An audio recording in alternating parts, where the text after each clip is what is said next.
is no terrible way to win. There is only winning. Let me drive. I will make a fool out of you. Every one of us has to find a reason to do this. You do it because you're driven. I was beginning to think I'd never be anything more than a piston-happy, lead-foot punk. Then this starts to happen. Somebody put it in your mind you gotta be perfect every time out or you're a failure. Well, forget that. Just forget it. You ready to put away your toys and grow up? Are you ready to make more money in 1 year than your father made in his whole life? Are you ready to become a real race car driver? When I won it was probably the last time I ever felt pure victory. Because I'm quicker than all of you. And if you no longer go for a gap that exists, you're no longer a racing driver. But hell, isn't that what we're in this for? To stare death in the face and to cheat it? Come on, there's nobility in that. It's like being knights. No pressure, nobody breathing down my back, just driving because I left it pure. A lot of people go through life doing things badly. Racing's important to men who do it well. When you're racing, it's life. Anything that happens before or after, it's just waiting. I just hope when you do, that I'm there to see it. Racing. That's the name of the game, isn't it? Win or lose, put up or shut up. Fine. Then let's race.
Hi, I'm Tom Ingram and you're listening to Downforce Radio. Hi, I'm Jacques Villeneuve, you're listening to Downforce Radio. Hi, I'm Bruno Senna, you're listening to Downforce Radio. Hi, I'm Chris Hoy and you're listening to Downforce Radio. Hi, I'm Landon Norris and you're listening to Downforce Radio.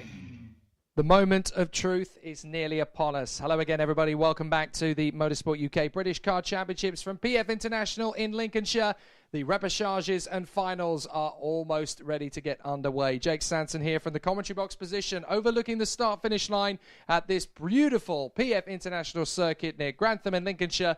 And it is a wonderful day's race action we have had so far. To back up the one we had 24 hours ago for round 1 of the championship, round 2 has been just as entertaining. And now it is the last chance saloon for the 3 races coming up. The repêchages for each of our categories that have still yet to decide the last 6 drivers that will go through to the finals. 28 of the drivers in the remaining categories for junior, senior and IAME cadet have all basically confirmed their places, but the top 6 drivers across the finish line in the next 3 races will also be part of that field, and it is ultra competitive in the 2019 British Kart Championship paddock at IAME class level.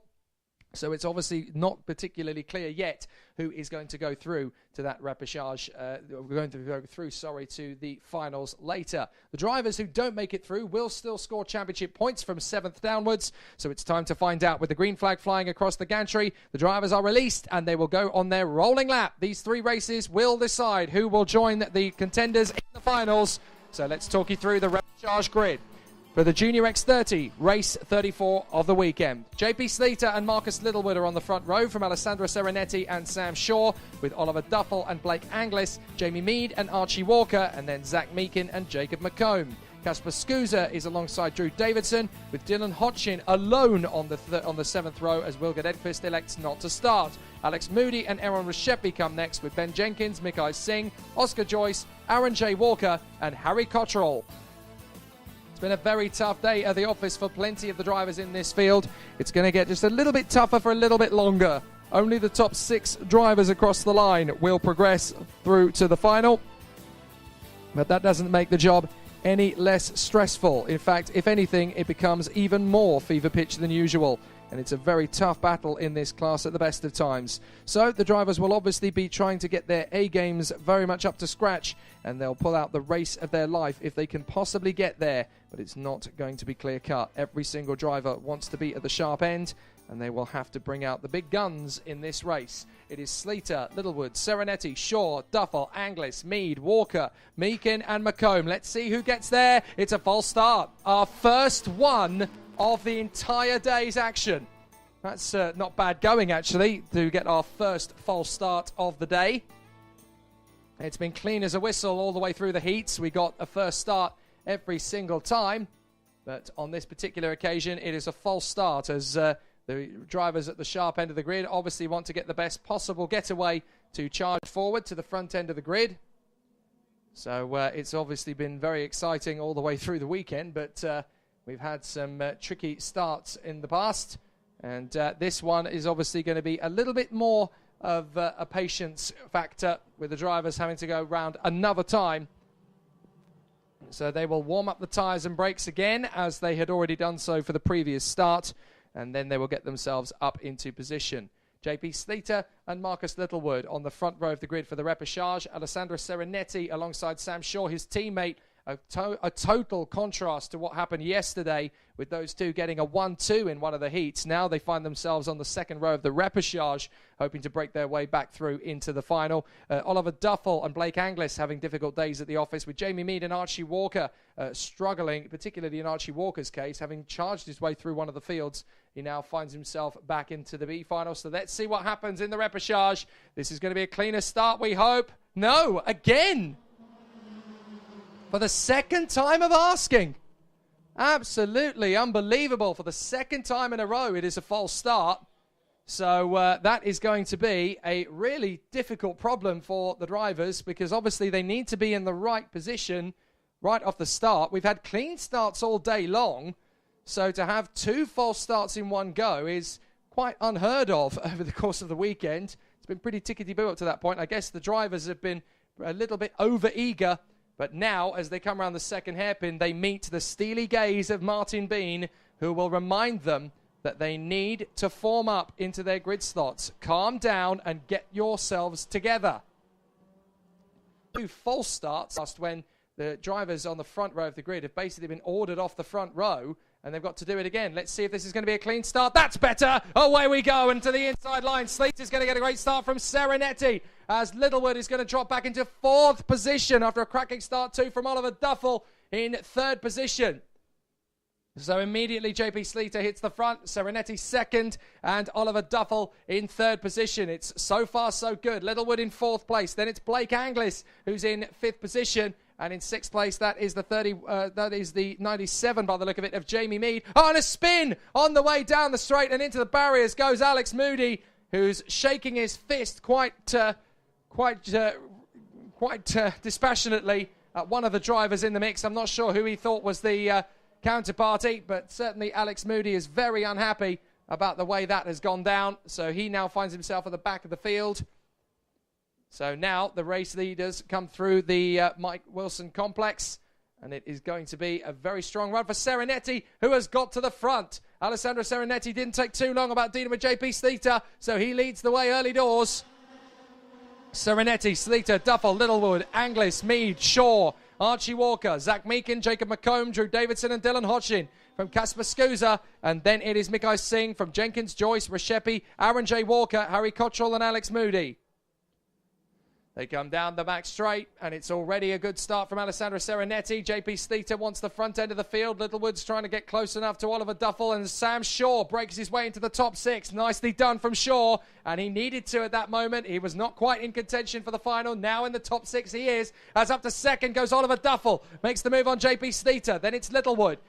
Blake Anglis is there in 5th place. Blake Anglis in front of Sam Shaw, having got past Jamie Mead now. That is your top 6.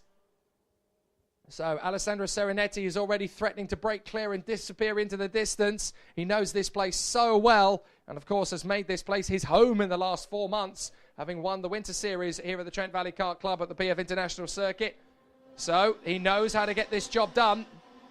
Duffel is second, Sleater third from Littlewood, Anglis, Shaw, Mead, Archie Walker, Zach Meakin, Jacob McComb and Drew Davidson. Up the top end of the field, here goes Littlewood, making his move for JP Sleater. And that puts him into 3rd place. Good move from Littlewood. Now Shaw makes the bid for 5th and gets there on Blake Anglis. So Shaw is into P5. And now Sleater having another crack at Littlewood. And Archie Walker's trying to get 2 into 1. That's going to be a brave lunge. He's made one of the passes. He's got up the inside of the 84 of Blake Anglis. And now he's going to try again on Jamie Mead up in front of him. So Blake Anglis now falls into the clutches of Zach Meakin and Jacob McComb, who are battling away together. But this is turning into quite an exciting duel for the last 6 spaces in the final later.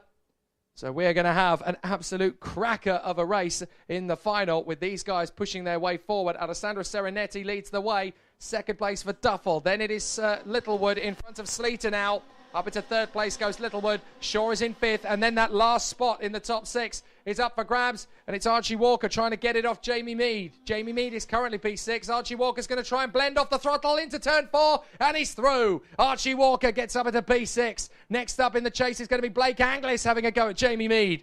But watch out, because there's also the man in trouble in 9th position trying to make his bid. That's Zach Meakin. As up the inside goes Anglis and Meakin to take on Jamie Mead. Jacob McComb, the young man from Vickers Cross in Chester, is next as he tries to come right round the outside to stop the move from Casper Scusa. And I'm afraid there's a mechanical flag going out. It's for Mikai Singh. He's had a horrible weekend anyway. And Mikai Singh now has the ignominy of getting the mechanical flag at the worst possible moment of the weekend in the repechage, which puts him out of contention. That is such a shame for Mikai Singh. Nothing he can do about it. But it's all game over now for Mikai Singh, and he'll be absolutely enraged. He's absolutely shaking his fist at the Digi flag as he goes past it. But unfortunately, he's got the damage. There's nothing he can do. So Mikai Singh is going to bring it straight back into the pits. What a shame for the Piers Sexton Racing driver. Meanwhile, Serenetti leads Littlewood. Sleater, and here comes Sam Shaw. Duffel's making a move on the inside, and contact! Oh, a big spin for Duffel.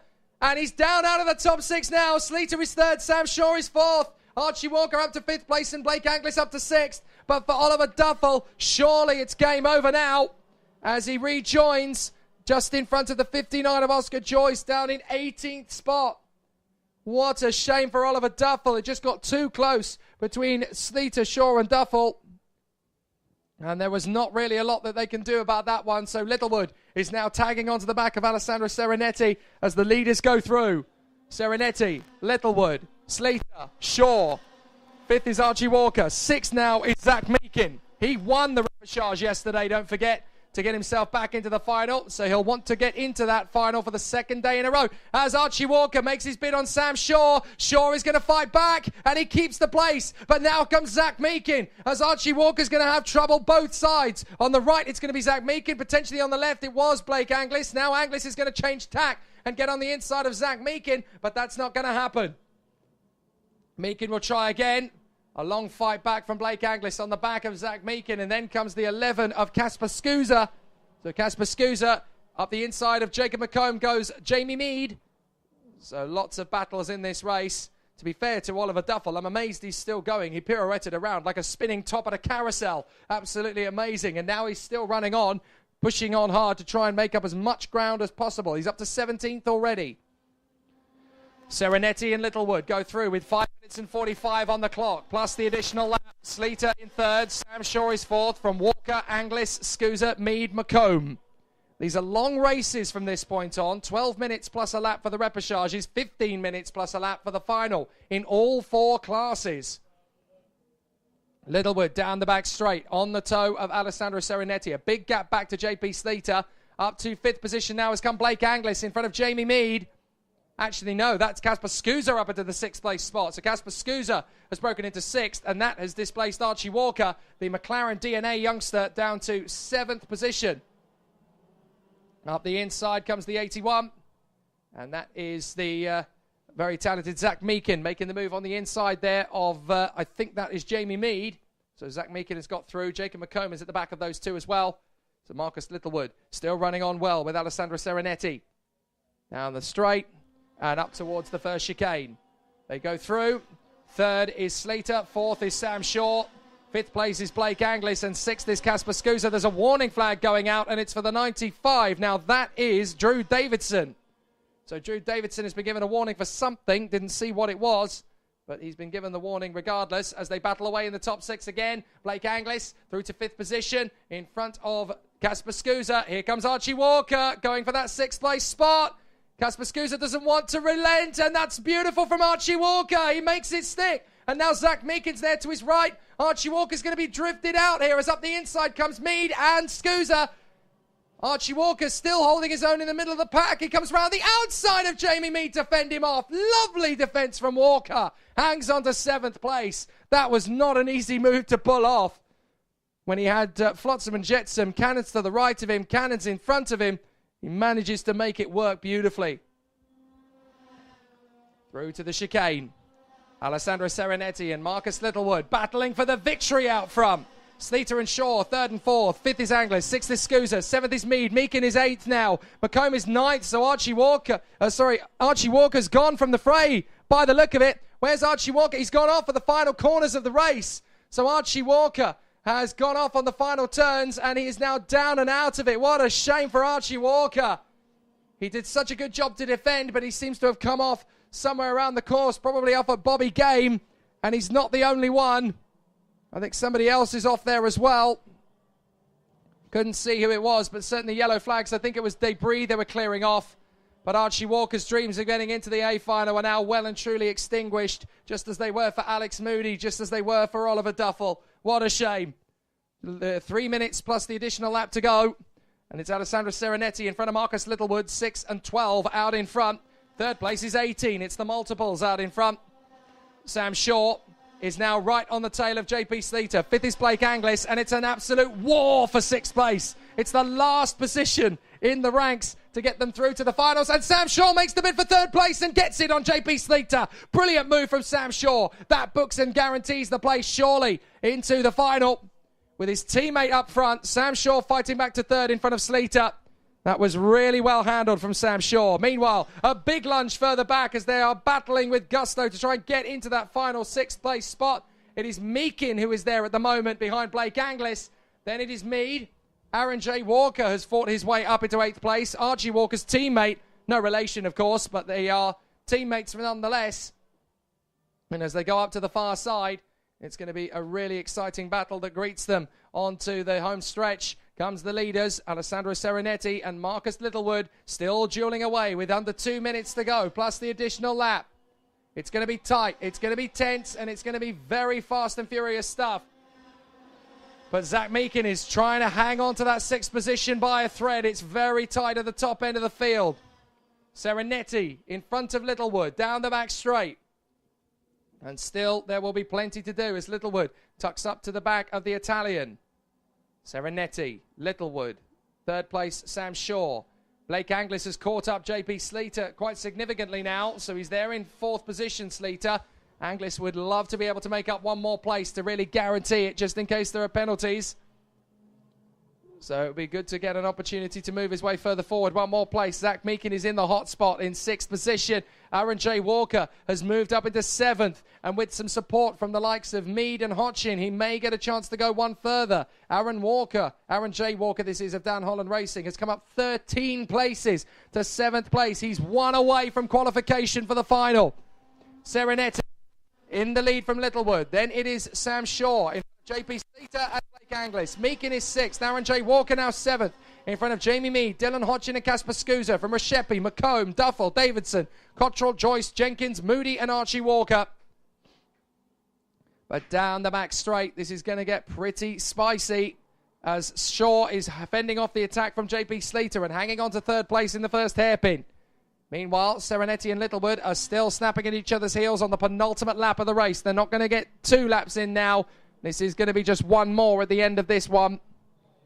And down the far side, a really good battle in the offing between Serenetti and Littlewood. Are they going to go for the victory, or will Littlewood just settle in behind Serenetti and accept 2nd place in the repechage with the knowledge that that will be enough to get him through to the final, or will he try and take the victory away from the Italian? Down the main straight, Serenetti leads Littlewood. The gap is about a kart length. Shaw is 3rd. Right behind him is JP Sleater. Then it is Blake Anglis. 6th is Zach Meakin. Aaron J. Walker leads the charge to try and get into the top 6. But anything can still happen in this final lap, and they all know it. Here we go. Down the back straight for the last time. And Alessandro Serenetti has about 2 kart lengths on Littlewood until they get to the breaking point. Shaw holding on to 3rd in front of Sleater. Sleater doesn't want to risk it. Doesn't want to take the gamble. Blake Anglis is there in 5th position. Zach Meakin is comfortable in P6. So now for the rest of the positions, it's all about pride, essentially, from this point on, as Shaw is still defending from Sleater. Contact! And that's Casper Scusa. Casper Scusa's come together with Dylan Hodgkin. So those 2 battling for 9th place have ended up in a tangle on the last lap. But Alessandro Serenetti is going to get the victory in front of Marcus Littlewood. They come out of the final turn, and Alessandro Serenetti wins in fine style. Sam Shaw is going to come through for a valuable 3rd place. Great job. And a fantastic run for Serenetti, Littlewood, Shaw, Sleater, Anglis, and Zach Meakin. Those are the 6 that go through on the road. We'll wait for official confirmation, of course, but that is how it's likely to go. But for Serenetti, Littlewood, Shaw, Sleater, Anglis, Meakin, and those 6, they will go through. For Aaron J. Walker, he misses out by a place. And Jamie Mead in front of Aaron Reshepi. Oliver Duffel fights his way back to 10th. But it's no recompense after his pirouette earlier on. Drew Davidson, Harry Cottrell, Jacob McComb, Dylan Hodgkin, Oscar Joyce, Casper Scusa, Ben Jenkins, Alex Moody, and Archie Walker. Several drivers came unstuck in that B final. It was always going to be tough. It was always going to be close. But unfortunately, it wasn't the way they wanted it to go.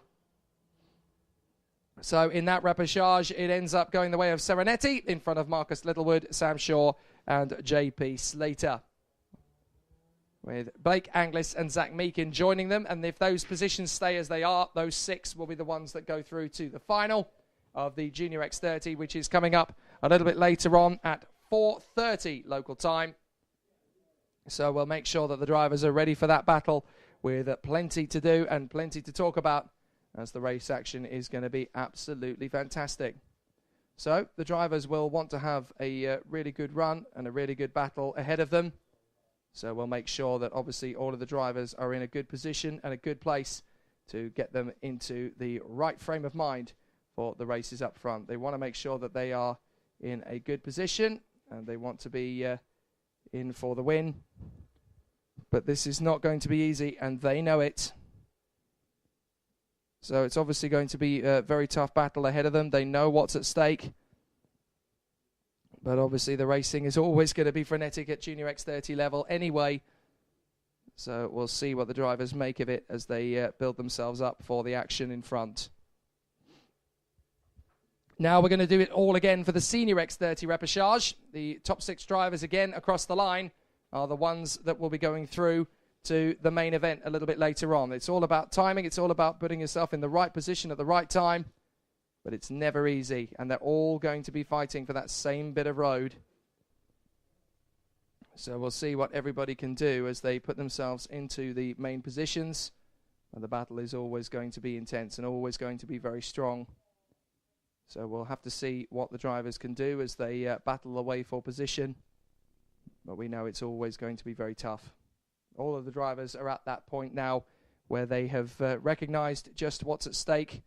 They need to get up to the sharp end of the field. They have put in as much work as they possibly can. They have got to that point in proceedings when everything is just that little bit tougher. But now comes the moment of reckoning for them. As far as they are concerned, it's all going to be very tough from this moment on. They know how hard it can be, but only the top 6 drivers can come across that finish line with a strong result. Always going to be very difficult. They've given it plenty of top runs, and they've obviously been very much at the best of their ability up until that point. But now it's all going to be about what comes next, essentially. They have been increasingly close over the course of proceedings, but now they have to basically settle their differences out on the racetrack, and that's always going to be a tall order. The drivers will give it absolutely everything they've got. Up until that point, they have obviously been very, very close. But now comes the moment of truth as far as they are concerned. They will be absolutely on their A game as they get themselves ready for the action. And the difficulty, of course, at that point is that the drivers obviously want to be at the sharp end of the field throughout. And it's never easy when you've got so many drivers fighting for the same bit of racetrack, and there's only 6 spaces on the starting grid, essentially. So they need to be absolutely raring to go. They need to be at the limit of their ability, and they need to push for every last second. A little bit of a delay for this one. The Junior X30 race obviously took its toll on a few of the drivers out there in the previous one, and we're just waiting for confirmation of the Senior X30 race to start. It should have been at 3:20 exactly, but we're just a couple of minutes behind that due to just a couple of final minute checks. And then, of course, we'll be able to get ready, and 6 drivers will compete. Well, 6 drivers will go through, I should say, to the battle for the final, as they all want to put themselves into the right positions out on the circuit.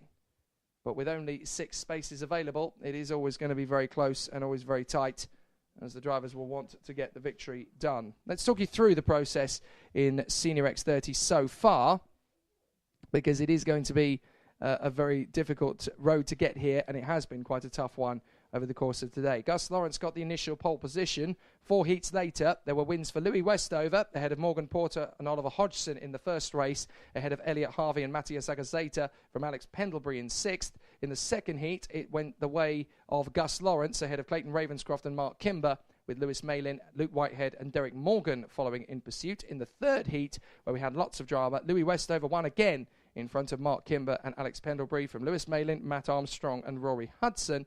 And then in the final race, it was Gus Lawrence again who grabbed the victory.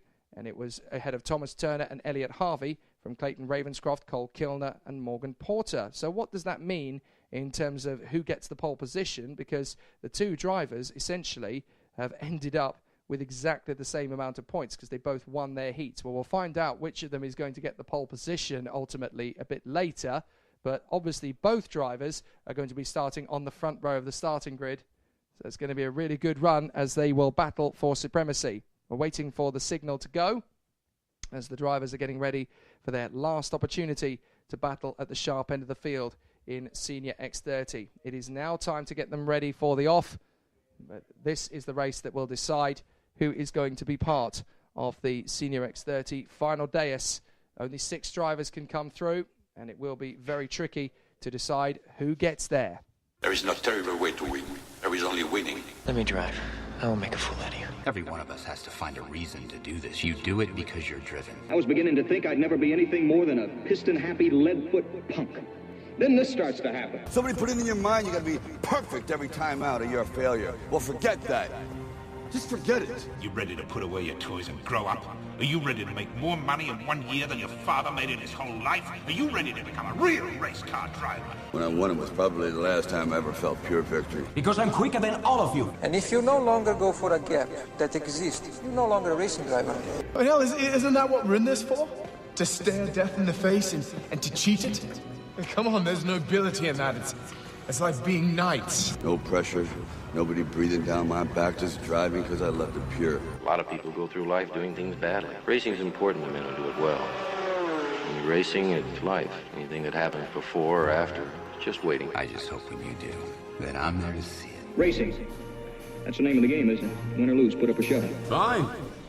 Then let's race. Hi, I'm Tom Ingram and you're listening to Downforce Radio. Hi, I'm Jake Villeneuve. You're listening to Downforce Radio. Hi, I'm Bruno Senna. You're listening to Downforce Radio. Hi, I'm Chris Hoy, and you're listening to Downforce Radio. Hi, I'm Landon Norris, and you're listening to Downforce Radio.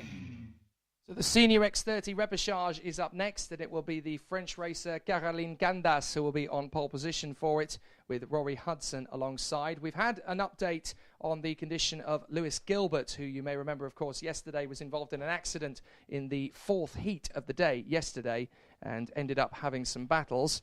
But, of course, he sustained an injury over the course of the race, and therefore he is not competing over the course of today. So we have been informed that the next race in is going to be postponed. The IAME Cadet Repechage is not going to be running. We've just been informed because there are only 6 drivers who are competing in it, so they automatically get a bye through into the next race. So that is why the IAME Cadet Repechage will not be taking place. So there's 6 competitors, so that is obviously going to be continuing. The Senior X30 Repechage will be continuing. So that is obviously going to be the next race up. But news on Lewis Gilbert, who was involved in that accident yesterday. They have been to the hospital in Lincoln to check him over, and he has a double fractured wrist. So unfortunately, that means that he is not going to be competing possibly, well, we know for the rest of this weekend, but possibly for the next weekend as well. They've just been to Lincoln General Hospital to check it over, and the news is that he's okay. He just has a double fracture to his wrist, and that means that he is going to be out of action. But they are going to be working on his fitness and getting treatment, and hopefully Lewis Gilbert will be returning to the racetracks of the national and international karting scene very quickly indeed. So get well soon, Lewis. We all wish you a speedy recovery, and we can't wait to see you back on track very soon. However, his absence means that that's one more space available for the other competing drivers in the repechage. And the lady on pole position, Caroline Gandas, has actually done a very creditable job indeed this weekend, considering this is her first visit to Great Britain, having been one of the stars of the French national championship scene.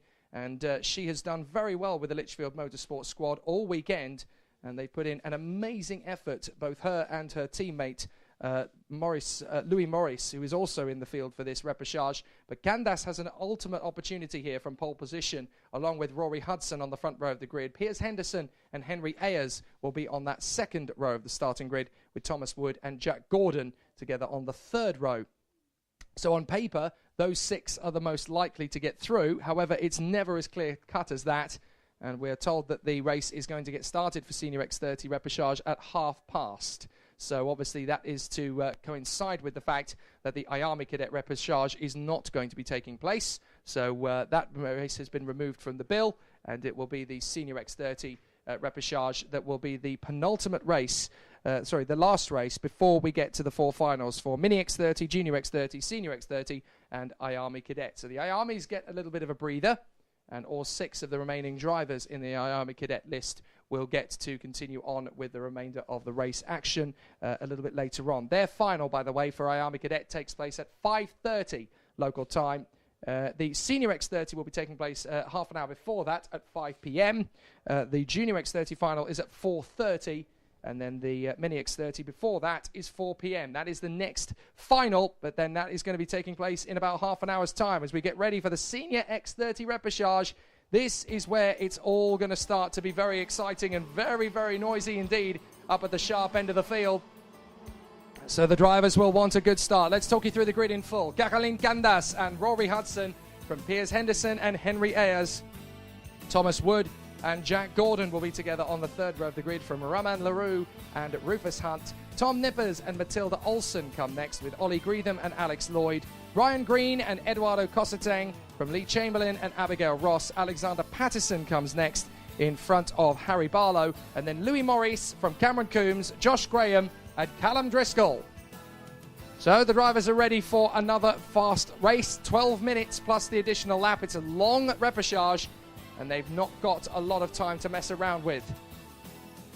But from pole position, the very talented French lady Caroline Gandas has done a very good performance over the course of today. Yesterday, she struggled a little bit to get up to speed, but she got the handle of it from the testing yesterday and the qualifying session today. So she has done an absolutely stellar job to be there in pole position alongside Rory Hudson on the front row of the starting grid. So the drivers are in their tram lines now as they come round in formation.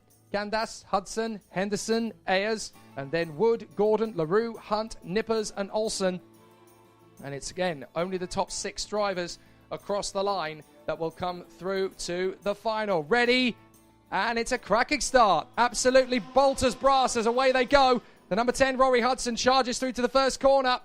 And under the Litchfield Bridge, it's a brilliant start. Caroline Gandas tries to get back on the inside and take the lead, but she's lost ground and drops to 3rd position behind Rory Hudson, and that's Henry Ayres, I think, in 2nd place. Yes, it is. And there's a squabble already as Roman LaRue goes to battle with teammate Jack Gordon. They are going to be side by side by the time they get to the next hairpin. And, that's Jack Gordon through to 3rd position, in fact. So Roman LaRue is actually battling with the 32 of Piers Henderson. And they've squabbled big style, splitting them. And coming round the outside is their sister kart driver, Matilda Olsen, charging through. And round the outside, she's knitted one and pearled one. Up into 7th position on the first lap, Matilda Olsen. Now Piers Henderson trying to get back on terms, but Matilda Olsen is through. Neat and tidy from the Swede. Really good start for her. But out in front, it is Caroline Gandas who leads. There is an investigation already going on, and it's for the 11 of Rufus Hunt. So Rufus Hunt has had something come awry there on the start, and he is already under investigation for something. But it's Hudson who leads, from Ayres in 2nd. Then Gordon, Candace, Wood, Nippers, Olsen, Henderson, Lloyd, and Ollie Greetham in front of Ryan Green and Roman LaRue. Down the back straight, Alex Lloyd won his repechage yesterday. Can he do it again? At the moment, he's in 9th place, but we saw him charge through, and he could be a candidate to do so again here. Rory Hudson in front of Henry Ayres, the KR Sport driver, versus the Dan Holland Racing driver up front, Rory Hudson. Then it is the Strawberry driver, Jack Gordon. Litchfield Motorsport's Caroline Gandas, of course, wearing the colours of her home team back in France. And then in 5th place, it's Thomas Wood in front of Tom Nippers, the Welsh privateer, just a whisker in front of the Swede, Matilda Olsen, who is just 18 years of age, the youngster from Uppsala in Sweden, who became the first woman in history to win a Euro Series heat back 2 months ago in Valencia in Spain. But she's been taken on by Piers Henderson. But it looks as though Alex Lloyd has got there first. Alex Lloyd into 6th place in front of Olsen. Nippers down to 8th. Henderson down to 9th. Then Greetham, Green, LaRue, Ross, Cosseteng, Hunt and Patterson in front of Louis Maurice. And then Barlow, Driscoll, Chamberlain, Graham and Cameron Coombs. Down the main straight. On the back straight, Hudson, Ayres and Gordon have got very close together. Caroline Gandas is being caught by Thomas Wood for the SD Racing team. And Alex Lloyd and Matilda Olsen are going together in 6th and 7th. Olsen being very smart here, tagging in behind Alex Lloyd, who knows his way around this place very well indeed. They come up to the chicane, and it's going to be a really strong battle now as Henry Ayres gets a move on the inside of Rory Hudson up to the Bobby Game corner and through to the inside line. That's a brilliant run, a brilliant lunge there from Henry Ayres as he comes through.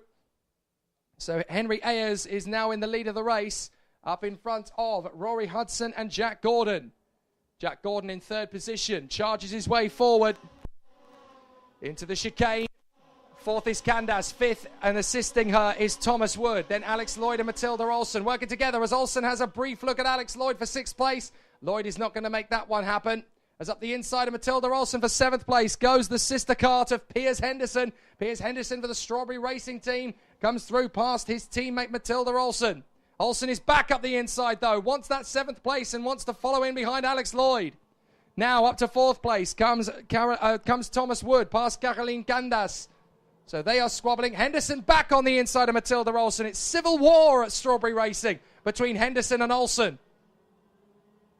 So up front, it is still Henry Ayres having taken the lead away from Rory Hudson. Jack Gordon is there in P3. They continue to tussle away. Is that Jack Gordon into 2nd now? It is. Jack Gordon has broken the deadlock and into 2nd place, the Scotsman. Now Thomas Wood is getting after Rory Hudson in 3rd position. So Tom Wood's got a good run here through the chicane. underneath the Litchfield Bridge. Can Tom Wood break the deadlock? He goes for the inside line, and surely he's made that one stick on the inside. Yes, he has. Tom Wood goes through to P3.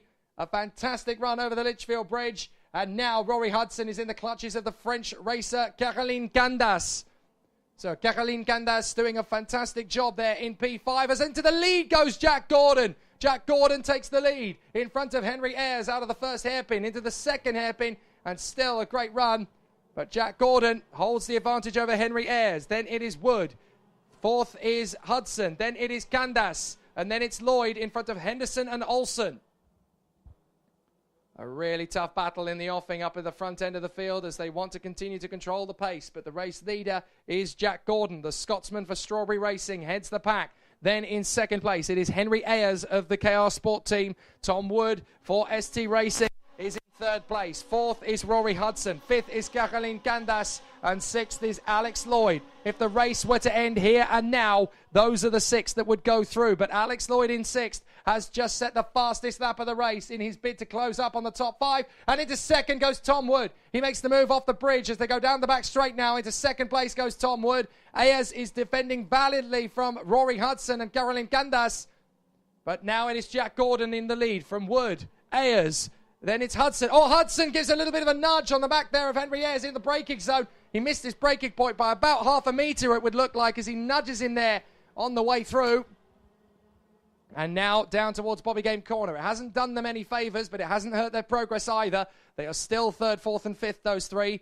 Ayres in third, Hudson fourth, and Candas in fifth. But now Alex Lloyd is on the back of that queue. And then it is Piers Henderson in front of, that's Roman LaRue now having overtaken Matilda Olsen. So sadly, the Swede has dropped back into ninth position, but Roman LaRue is on the form and making a play for the top six himself now. So the battle continues strongly. Are we likely to see any rainfall? It is starting to look very dark and foreboding over the circuit now. As Tom Wood leads the way, having got past Jack Gordon, he has sorted himself into the lead of the race. And Hudson makes the bid for third position. So Hudson gets to third, fourth is Ayres, and past Candas has come Alex Lloyd to move into fifth position. So a really good battle as they continue to tussle. But Roman LaRue has lost ground again to Matilda Olsen. Olsen back into 8th place, and in 10th behind them is Ollie Greetham. Then it's Green, Ross, Cosateng, Nippers, Patterson, Maurice, Hunt, Graham, Driscoll, Chamberlain, Coombs and Harry Barlow. And we've now been told that there is likely to be heavy rain over the circuit. Well, that has changed dramatically over the last 2 hours. Apparently, it's not going to arrive at the circuit in earnest until 5 o'clock. But it's going to be the worst possible timing as Tom Wood leads the repechage. Up the inside goes Henry Ayres to move past Rory Hudson. He's through to third. Caroline Candas makes the move on the inside to get back past.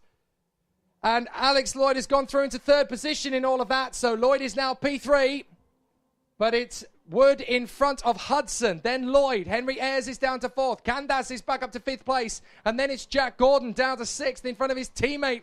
And that is Piers Henderson in front of Matilda Olsen in eighth. Roman LaRue is ninth. Owen Greetham battles away with Ryan Green. They both run out wide, and that's a perfect gain from Abigail Ross. She now moves into 10th place.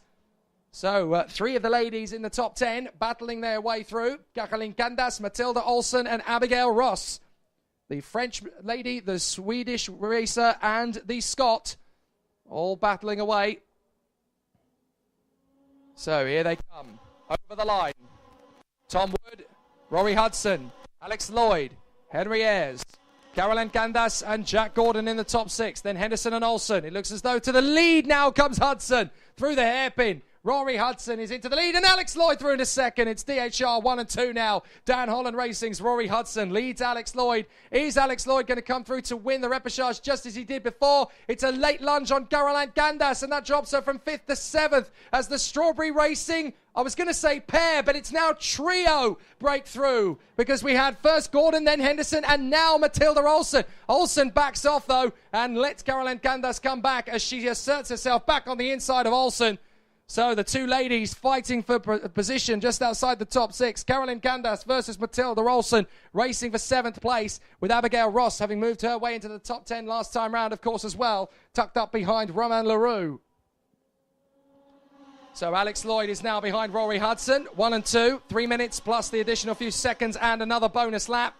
Tom Wood, Henry Ayres, Piers Henderson and Jack Gordon. That's the order. Then it's Caroline Candace and Matilda Olsen from LaRue, Cosseteng, Ross, Greetham, Green, Patterson, Nippers, Maurice, Graham, Driscoll, Hunt, Chamberlain, Barlow and Coombs. And here goes the move for the lead into the first hairpin. Alex Lloyd takes the lead. Well, that was inevitable once he got up to that position. Rory Hudson's going to go with him, but Alex Lloyd wants to check out and disappear out front. Third place is now Wood in front of Henry Ayres, as we know. Then it's Henderson in front of Gordon, Candace, Olsen and LaRue. And then it is Eduardo Cosseteng now in front of Abigail Ross. Only the top 6 drivers, though, will progress through to the finals. So it's always going to be a very tricky position for them to be in. But here they come, off the turn and through to the final chicane. Alex Lloyd having put himself into position. Now that's a mechanical flag, and that's for Josh Graham, I'm afraid. Josh Graham has got a problem. They've given him the mechanical flag on the Digi flag, so I have a feeling that Josh Graham's going to be bitterly disappointed about it. He sees it, and unfortunately it's clear as day on the kart. He's got the left bumper dragging on the floor. The left side of the bumper has come loose and is now dragging on the floor. Oh, and there's contact further back. That's Harry Barlow going off the circuit. Harry Barlow has come together, I think, with Josh Graham. So Graham, I think, was pulling off the road. Yes, he was. Graham was pulling off the racetrack, and then Barlow ended up getting tagged off, I guess. Or either that or Barlow was making a move on Graham. But a very disgruntled pair of them. Graham is going to tug his way back to the circuit. And Barlow rejoins behind Cameron Coombs, who he was battling with anyway. But out in front, it is Lloyd and Hudson. They have pulled clear, and they will have 3 laps to go at the end of this one, with 1:12 on the clock. Lloyd and Hudson together. Stationary yellows at the first corner, and that is because I think we've also lost Lee Chamberlain. Lee Chamberlain has gone there as well. So I think Chamberlain, Graham, and Barlow were all involved in that incident. Chamberlain has brought his kart to a stop on the outside apex of the hairpin, so he's out of the race. No overtaking at the first couple of corners for a while. And Graham is still going, despite the fact he's received the mechanical flag. I think he's not willing to believe it at this point. Up to 4th place, though, has come Piers Henderson. He's made the move on Tom Wood, former leader. But Alex Lloyd leads Rory Hudson. Then Ayres. Henderson up to 4th place. And it's 3 wide further back, as up the inside of Matilda Olsen goes Abigail Ross, battling away with Eduardo Cosseteng. Well, a rather disgruntled Josh Graham. The rear bumper still dragging off the kart, but he is going to obviously have to pit in or suffer exclusion. Not that it makes any difference to him either way, but in terms of championship points, he won't score any if he gets excluded from the race. But Alex Lloyd leads from Rory Hudson, Henry Ayres, Piers Henderson, Thomas Wood, Jack Gordon. And then in 7th place, it is Caroline Candace, as Graham does now peel off into the pits, so he'll still score championship points, even though there won't be many of them.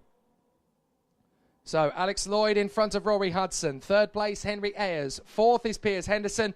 5th is Tom Wood. And 6th is Jack Gordon, with Caroline Candace, the 7th place racer currently at the moment. The French racer for Litchfield Motorsport is pushing her way through to try and get into that top 6. Sadly, it doesn't look like it's going to go that way for Matilda Olsen or Abigail Ross, but Caroline Candace has the chance to represent the female contingent in Senior X30 by getting to the top 6. She's just 1 place away as we run out of time. We go into the last lap this time, and Alex Lloyd and Rory Hudson are checking out front. 3rd place is Ayres in front of Henderson, Wood, Gordon, Candace and LaRue. 6 of them will contest the last 4 places in the grid for the Senior X30 final. As a bold move at the inside from Ryan Green, he gets through on Tom Nippers. They're having a great tussle on the last lap. But it's all about the positions for 3rd. Henry Ayres still in front of Henderson. Wood, Gordon and Candace, with LaRue waiting in the wings. I think Lloyd is going to hold Hudson here for the finish. Those 2 are just going to get themselves into 1st and 2nd place. They are very evenly spaced, but now there's just 1 last chance. Ayres is going to defend like crazy for Henderson. Wood is going to get a chance to move up. Candace shakes off LaRue. She knows his tricks of old from the French Championships, of course. As they run through Bobby Game Corner, they're only going to have 1 couple of chances left as they come through the Bobby Game Corner and through Mike Wilson Complex. But I think it's going to remain at that. Caroline Candace has 1 last chance to get onto the straight, but it's Lloyd who wins it from Hudson. 3rd is going to be Ayres from Henderson, Wood and Gordon. Candace misses out by 1 place. So cruel for the French racer. She's done such a good job. 8th position, Roman Leroux from Eduardo Cosseteng and Matilda Olsen in front of Ollie Greetham and Abigail Ross. Alexander Patterson and Ryan Green for Louis Maurice and Tom Nippers. Callum Driscoll and Rufus Hunt, Cameron Coombs and Harry Barlow. With the 2 retirements from the race, Josh Graham on lap 12 after being called in with a mechanical flag. And a lap earlier than that was Lee Chamberlain after his off at the first hairpin. So a really tough battle and a really exciting race by all. But it's always going to be very tight at the sharp end of the field. But Senior X30 repechage has come to a close. And of course now we know who is going to be through. But it's going to be a really exciting battle from now on in as we get ourselves ready for the action. Down on the start-finish straight, the drivers will be brought out onto the start-finish straight as they get themselves ready for the off in the finals. I'll be heading down onto the main straight as well as we go live onto the British Kart Championships Facebook page. So we'll be chatting with a few of the drivers as they are brought out onto the circuit. So if you're still listening on Downforce Radio, if it goes a little bit quiet with a bit of background music, do bear with us because we are obviously doing Facebook Live posts on the main straight as well. Subscribe to the British Kart Championships Facebook page if you want to see them. All you have to do is head over to Facebook and type in facebook.com/British Kart Championships.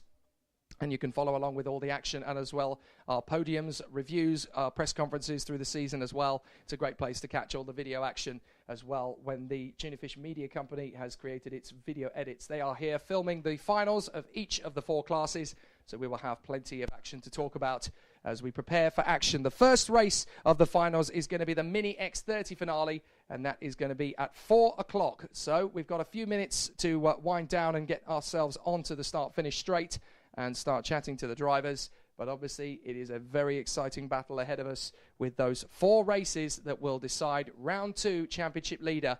And it's going to be absolutely fascinating. If you're still listening to us via Downforce Radio, we're not disappearing. Don't worry, we are still on the feed. But we are obviously going to head downstairs and focus our attentions, of course, on the grid walk.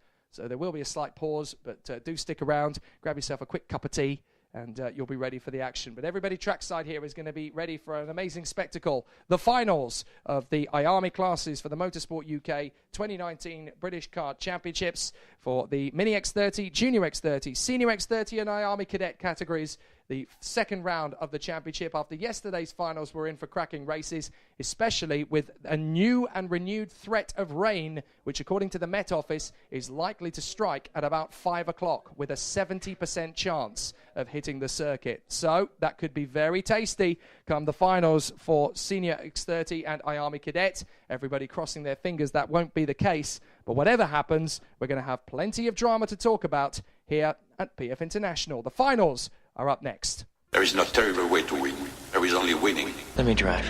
I will make a fool out of you. Every one of us has to find a reason to do this. You do it because you're driven. I was beginning to think I'd never be anything more than a piston-happy lead-foot punk. Then this starts to happen. Somebody put it in your mind you gotta be perfect every time out or you're a failure. Well, forget that. Just forget it. You ready to put away your toys and grow up? Are you ready to make more money in 1 year than your father made in his whole life? Are you ready to become a real race car driver? When I won it was probably the last time I ever felt pure victory. Because I'm quicker than all of you. And if you no longer go for a gap that exists, you're no longer a racing driver. But hell, isn't that what we're in this for? To stare death in the face and to cheat it? Come on, there's nobility in that. It's like being knights. No pressure, nobody breathing down my back, just driving because I left it pure. A lot of people go through life doing things badly. Racing's important to men who do it well. When you're racing, it's life. Anything that happens before or after, it's just waiting. I just hope when you do, that I'm there to see it. Racing. That's the name of the game, isn't it? Win or lose, put up or shut up. Fine. Then let's race.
We're ready for the second round of the 2019 Motorsport UK British Kart Championships for the IAME classes. Our first final on the starting grid here at PF International under what is looking like a seriously ominous grey sky is the battle for the Mini X30 Championship. Let's go and chat to a few of the drivers while we're on the starting grid. Here's Oliver Greenall. Oliver, so far so good. I mean, yesterday was a difficult one, but right here we're on pole position and you have quite a lot of experience of winning finals in Mini X30 this season. Yeah, I've won 6, I think, but yesterday was hard. Yeah, I led into the final complex on the last lap and just got hit out the way and lost the position. But today's been going better. I had first and second in my heats, and so I'm starting pole for this one. So. One of the advantages if it does rain is that obviously having suffered every single type of condition over the last 4 months, you know what to expect if it does change. Yeah, over the last winter series, it was like every condition. There was rain, it was cold, and then it was hot. It was everything really, in all conditions. Yeah. You up for the challenge today? Yeah. Hopefully, I can get a better result than yesterday. So. Good job, mate. Good luck. Cheers. So Oliver Greenall starting from pole position for the Fusion Motorsport squad. Alongside him on the grid, it's going to be another one of the toughest competitors on the grid, Ed Pearson. Ed, this has been a much better second day of action for you compared to yesterday. You were always in the hunt, but bad luck always seemed to get the better of you. Today, that's all gone. Well, yeah, you know, compared to yesterday, I think we have a bit more pace than yesterday. Of course, it's going to be a harder race. I've got Ollie, I've got Alfie. It's going to be a much harder, much close racing than yesterday. Well, yesterday we thought that there's about 7 drivers who can win. I think it's still going to be like that. That run to the first corner is critical. Can you make the jump from this outside line?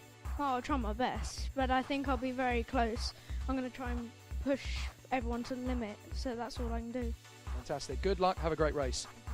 So obviously the drivers are getting ready. We can see on the second row of the grid as well, the man who won the final yesterday, Alfie Rigby, in position in third on the starting grid. The man alongside him on the grid was the ultimate pole position sitter from qualifying, Olivier Algieri. He's the fall guy in the equation. Yesterday he was in amongst the top 6, but never quite able to crack the top spot. But today in qualifying, he proved that he's going to be a contender.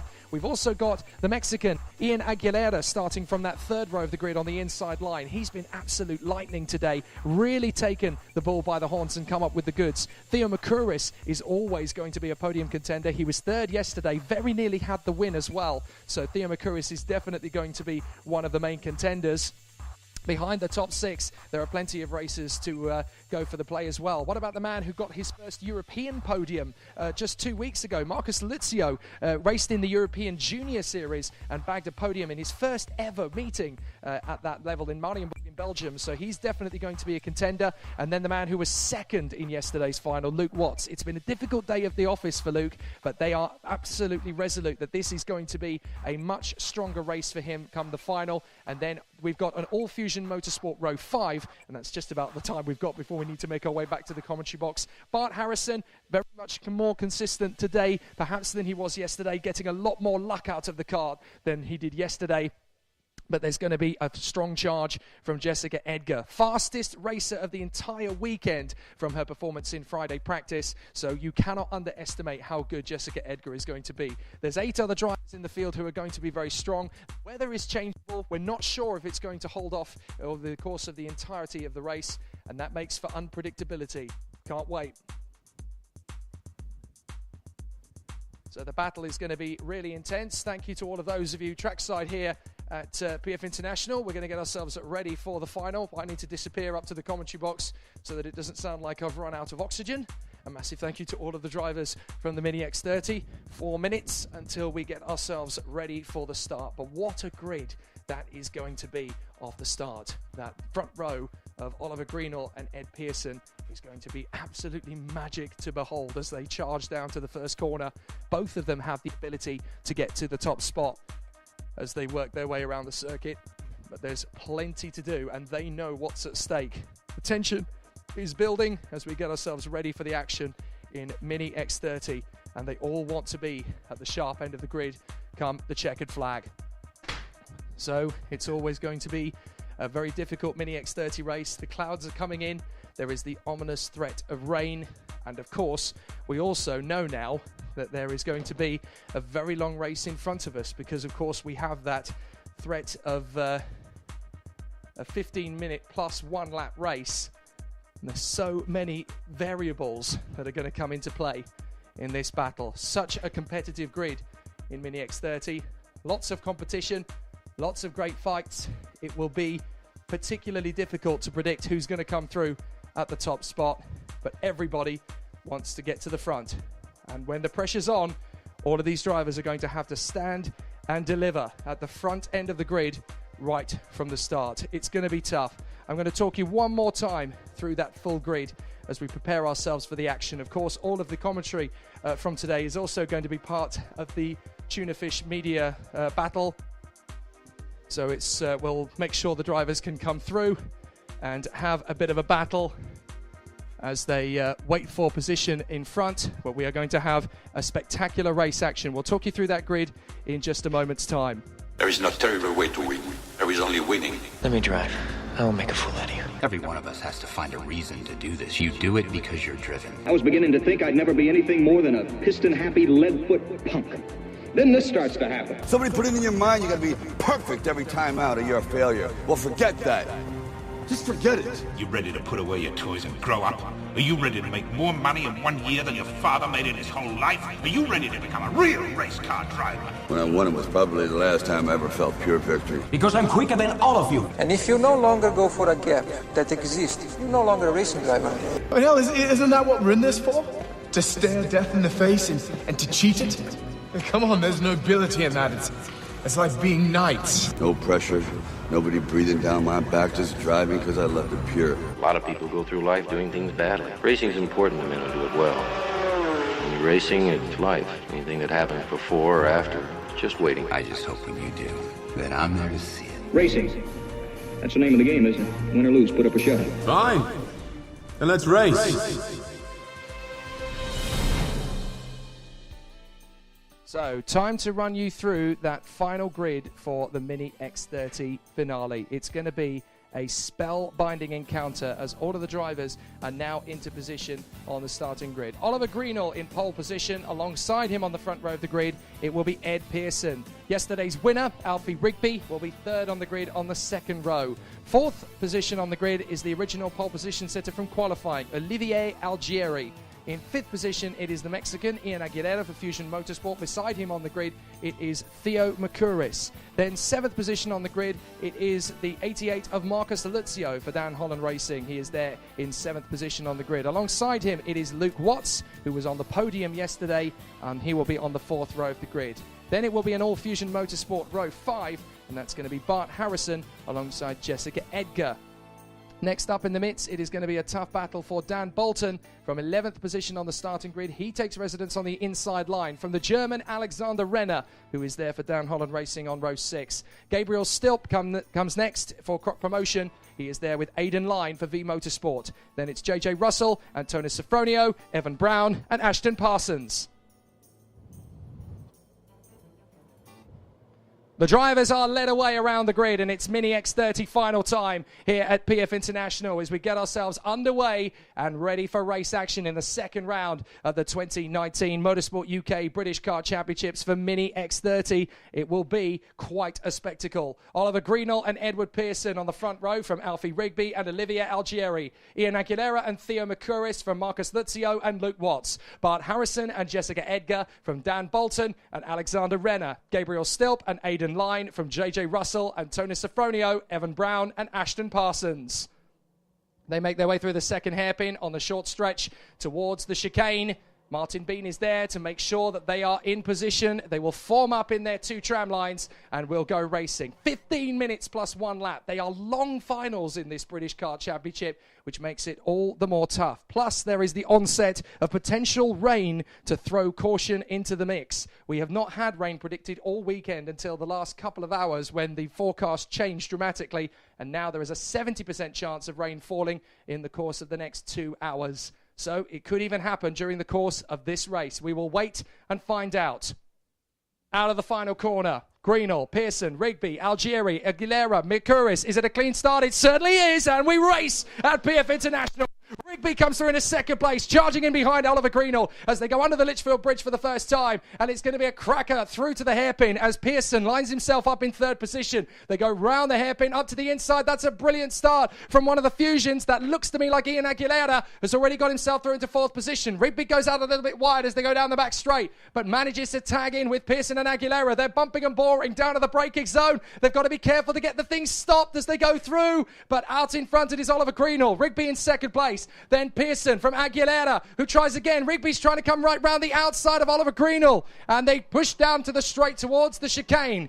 Into the curbs, and Rigby on the inside as Greenall goes out very wide. I wonder if there is rain actually starting to fall now on the circuit. They're starting to get a little bit slippy out there. Through Bobby Game Corner and up to the Mike Wilson Complex, Alfie Rigby hits the front, as he did yesterday, but certainly not as early as this. He has got a very, very large lead already as Oliver Greenall has slipped down into third position. Down the straight, it's Pearson now second. It's Aguilera in third. What's happened to Greenall? He's down to sixth now behind Lucio and Makuris. So Algerian seventh from Harrison, Watts, Bolton, Edgar, Renner, Sofronio, Aidan Lyne, Gabriel Stilp, Evan Brown, JJ Russells and Ashton Parsons. So they come off of turn 5, down the back straight once again. Alfie Rigby heads the pack. Ed Pearson in second. Third is Ian Aguilera. Here he goes, making the move for the inside line. Tucks in. Lucio's going to find the gap as well. He gets through into third position. And behind them, that is Greenall getting back past Theo Makuris to move into fifth position. It's all changed. The form book's been thrown out the window. And now we've got an epic battle on our hands. Ian Aguilera and Marcus Lucio have come into play here from second and third position. Now it's Pearson in fourth. Then it's Greenall, Makuris in seventh place. That is Algieri. And then Bart Harrison still in the mix. Through Bobby Game, up through the Mike Wilson Complex. They come through the left-hand kink. And somehow Alfie Rigby's just got so much speed. There's a warning flag gone out. It's for the 76. That's Antonis Sofronio. Not sure what's happened there. But Rigby is your leader. Second is Aguilera.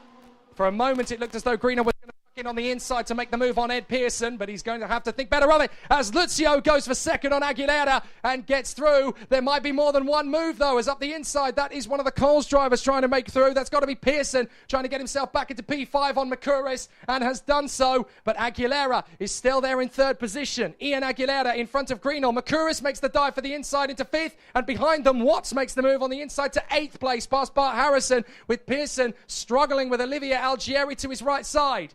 They come through, and that's Watts through on the inside of Algieri. He slots himself back in front of Harrison, Edgar, and Dan Bolton.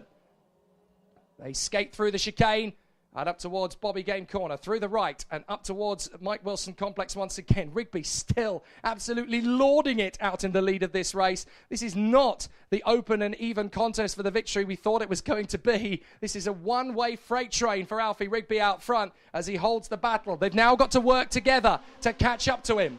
Aguilera second, Lucio third, Greenall fourth, and he's doing most of the driving force. Up the inside of Lucio, he's going to put his authority on this. Lucio does not let him go though, so Greenall can't find a way past Marcus Lucio. He's in third position, running over the curbs. That's a big moment for Greenall. Theo Makuris down the back straight.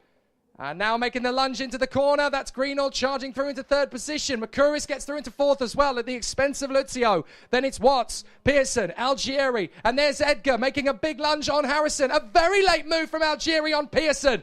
Brilliant run from Olivier Algieri. That was absolutely stellar. Through the chicane, left and right. And now down towards Bobby Game Corner. Rigby still with a country mile at this early stage. But it's a long race. 11 minutes to go, plus the additional lap. Now, a warning flag has gone to the German, Alexander Renner. Not sure what's happened there, but apparently it was a little bit too untoward, and the officials want to make a statement. So out in front, Rigby's your leader. Second is now Ian Aguilera in front of his teammate Oliver Greenall. Is it going to stay that way? Well, Greenall's lining up and keeping himself neatly in position. Then it's Makuris, Lucio. Oh, Greenall's now going to make the move on the inside of Aguilera. So that is Oliver Greenall through into second position. Originally from pole, now in P2 again, having lost a lot of time in the first lap. So Aguilera's down to third. Here goes Watts on the inside of Lucio. That's P5. Nicely taken from Watts. He's got Lucio right in behind him. And then we've got a bit of a tussle there from Olivier Algieri as he tries to get through. But Jessica Edgar is coming for company. Ed Pearson, Bart Harrison, and then Dan Bolton all in the mix. So it's going to be a really tough fight. They're going to battle all the way to the death at this rate. And they will continue to charge forward. Sensational racing. It's just getting better every lap. as Alfie Rigby is being reined in by Oliver Greenall and Ian Aguilera, with support from Theo Makuris in 4th and Luke Watts in 5th. 6th is Lucio. Then it is Algieri in front of Jessica Edgar, Ed Pearson and Bart Harrison. Under the Litchfield Bridge, they sweep through once more, and that's a move from Algieri, making the move on Lucio. Lucio again stops the rot, and Algieri loses ground, and that's enough for Jess Edgar to sweep by, as Bart Harrison is now under pressure from Dan Bolton. And it looks as though, at the expense of Ed Pearson, Pearson is really struggling at the moment, has dropped down another place. Makuris through to 3rd. Makuris makes the move on Aguilera. So now it is Rigby, Greenall and Makuris. This is more like the top 3 we thought it was going to be, and Rigby's massive lead has just vanished, as now Oliver Greenall is all over the back of him, through the left, through the right. On the charge, on a spin in the middle of the course, that's Algieri. Algieri has spun in the middle of the chicane, and that was a very scary moment as everybody managed to get out of the way to avoid him. Goodness me, lightning reactions from the field, but it makes no difference at all to Algieri. I wonder if the rain is starting to come down now a little bit. We'll double check. But so far, so good up front as Rigby hangs on just in front of Greenall. Greenall's now going to start to think about the lead. 8.5 minutes plus the additional lap to go. Theo Makuris still 3rd in front of Ian Aguilera and Luke Watts. Jessica Edgar's now in the battle as well. Big mistake from Aguilera. He runs wide at turn 5, and that's going to be enough for Luke Watts to go for and move up the inside into 4th place, which he grabs with both hands into P4. So Harrison is now trying to get away from the man behind him. Behind Dan Bolton, we've got Harrison, and that is the 11 of Evan Brown, then Aidan Line, and Olivier Algieri recovering after his spin behind Alexander Renner. So there's some good battles all the way around the circuit, but unfortunately a few drivers have come a cropper. Ed Pearson really struggling, having dropped to 8th, and even more so for Olivier Algieri, the original pole position man from qualifying, down to 14th. As now, that's Rigby down to 3rd. Goodness me, I was looking in the wrong direction. Rigby down to 3rd position now. Greenall is your leader, Makuris 2nd, Rigby 3rd and Watts 4th. I couldn't see that one out of my commentary box window. That must have happened in the Mike Wilson complex. So it's going to be a 4-way fight for the victory. As now Greenall leads Makuris, Rigby and Watts. They go down the back straight, and Theo Makuris is dialing himself up for an opportunity to take the lead. It would be welcome. Rigby's going to not wait around. He dives for the inside of Makuris and Greenall. He gets them both and retakes the lead. Watts, meanwhile, gets through on 3rd to pass Theo Makuris. Absolutely amazing. They're making these moves too fast for me to speak. And Greenall now making the challenge. Rigby moves slightly across to hold off the charge. That's really good defence from Rigby. Just a couple of inches further across is all it takes. But Greenall is dialed in. He wants this win so badly. They come through again. And it's still Alfie Rigby leading the race, having taken it back. Initially dropped to 3rd, but back in command once more. Greenall in 2nd, Watts 3rd, Makuris 4th. And in 5th place, that's Ian Aguilera, the Mexican.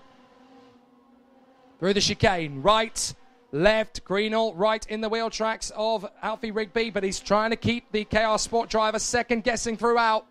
And as they come through over the bridge, it is Alfie Rigby leading the way for the KR Sport squad. 2nd is Oliver Greenall for Fusion, and it's the Cato Motorsport man in 3rd position, Luke Watts. Theo Makuris is 4th for the Croc Promotion Works squad on the Mad Croc chassis.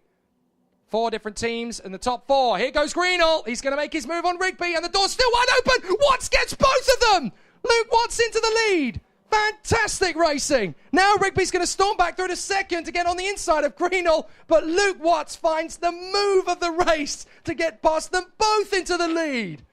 Luke Watts, take a bow. That was magic. Into the lead of the race. I have a feeling that Cato Adams is going to be absolutely overjoyed. What a move.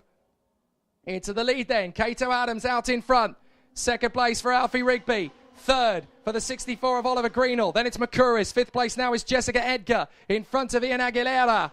Then Lucio, Pearson, Bolton, Brown, Harrison and Olivier Algieri.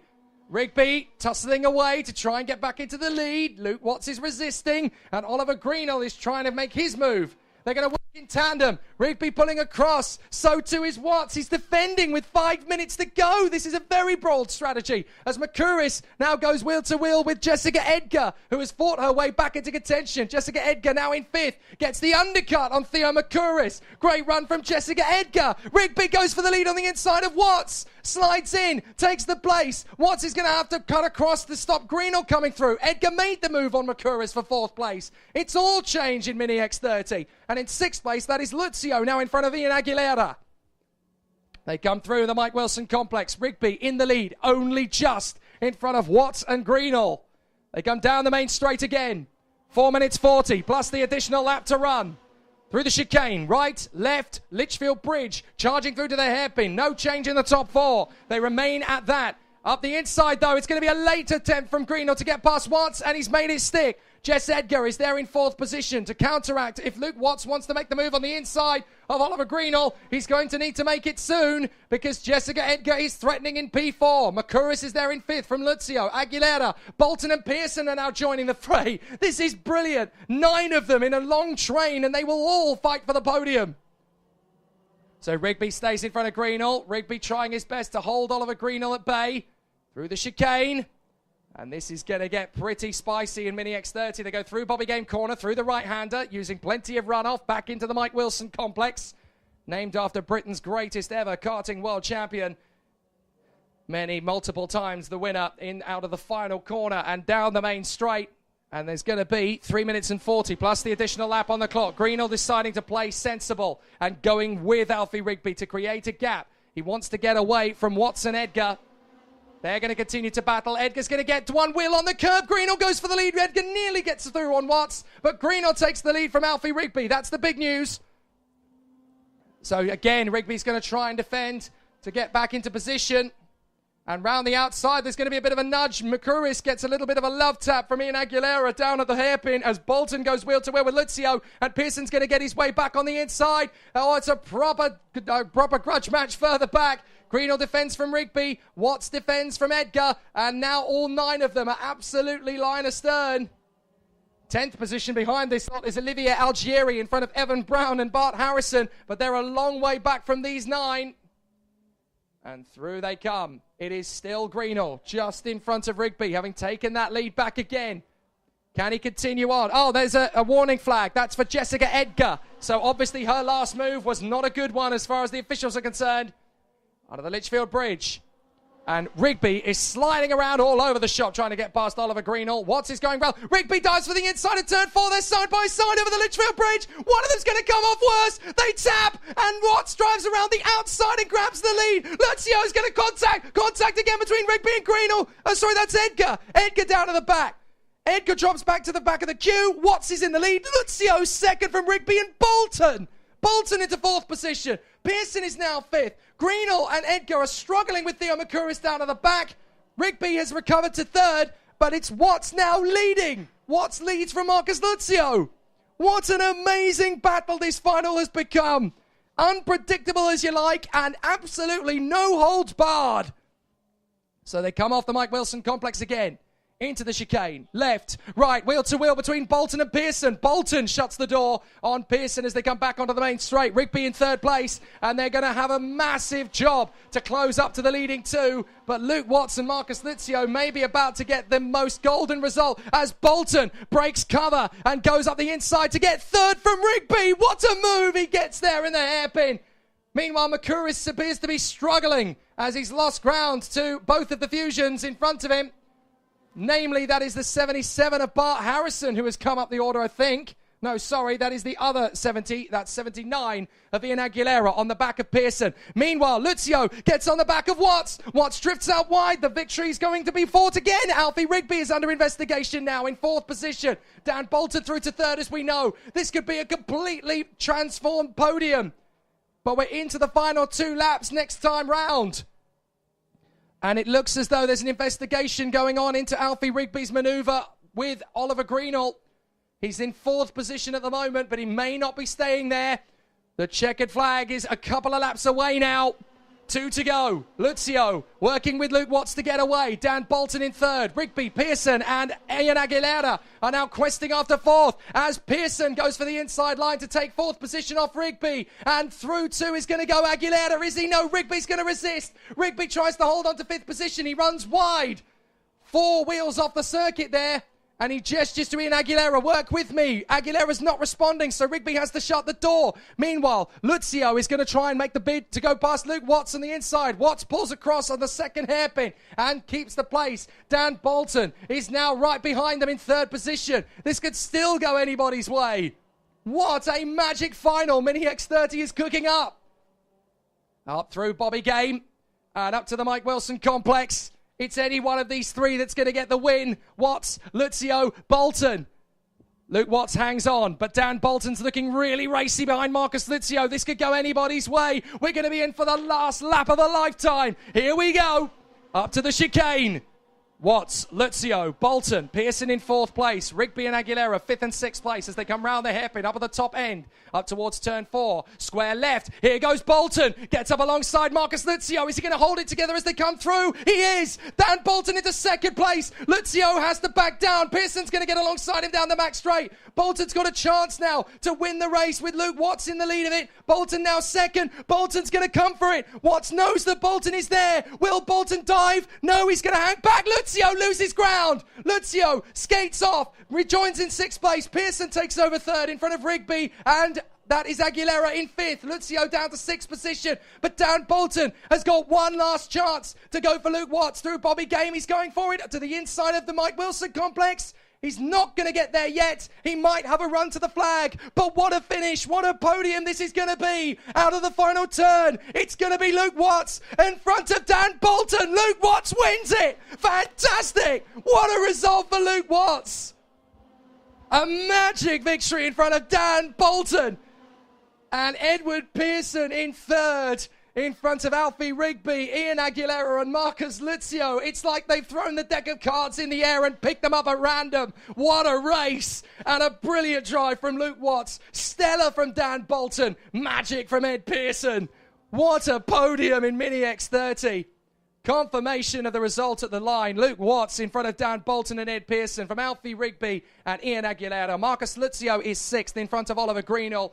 Jessica Edgar is 8th in front of Olivia Algieri from Bart Harrison in 10th place. Then it's Evan Brown, a very disappointed Theo Makuris, falls to 12th in a miserable day at the office for him. 13th for Aidan Lyne. Gabriel Stilp is 14th in front of Alexander Renner and JJ Russell. Then Antonis Sofronio and Ashton Parsons. A race with lots of drama, plenty of overtakes. They all started, they all finished. And Mini X30, what a show. Phew. There is no other word for it, is there? Absolutely mega stuff from Mini X30. They really delivered in spades. And Luke Watts is a worthy winner in Mini X30. That was some drive.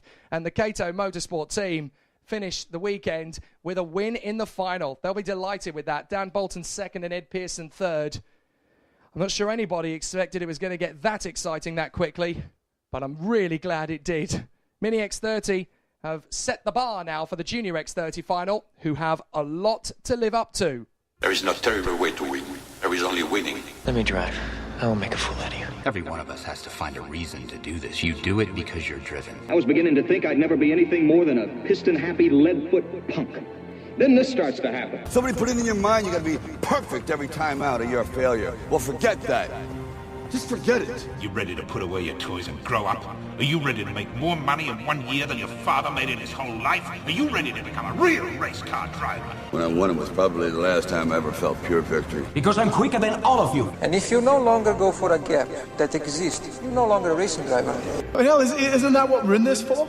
To stare death in the face and to cheat it? Come on, there's nobility in that. It's like being knights. No pressure, nobody breathing down my back, just driving because I left it pure. A lot of people go through life doing things badly. Racing's important to men who do it well. When you're racing, it's life. Anything that happens before or after, it's just waiting. I just hope when you do, that I'm there to see it. Racing. That's the name of the game, isn't it? Win or lose, put up a show. Fine. Then let's race.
Well, it's getting particularly chilly here at BF International as we get ready for the 2019 Motorsport UK British Kart Championships second round finale in Junior X30. It's been ultra competitive all weekend long with plenty of drivers up for the scrap.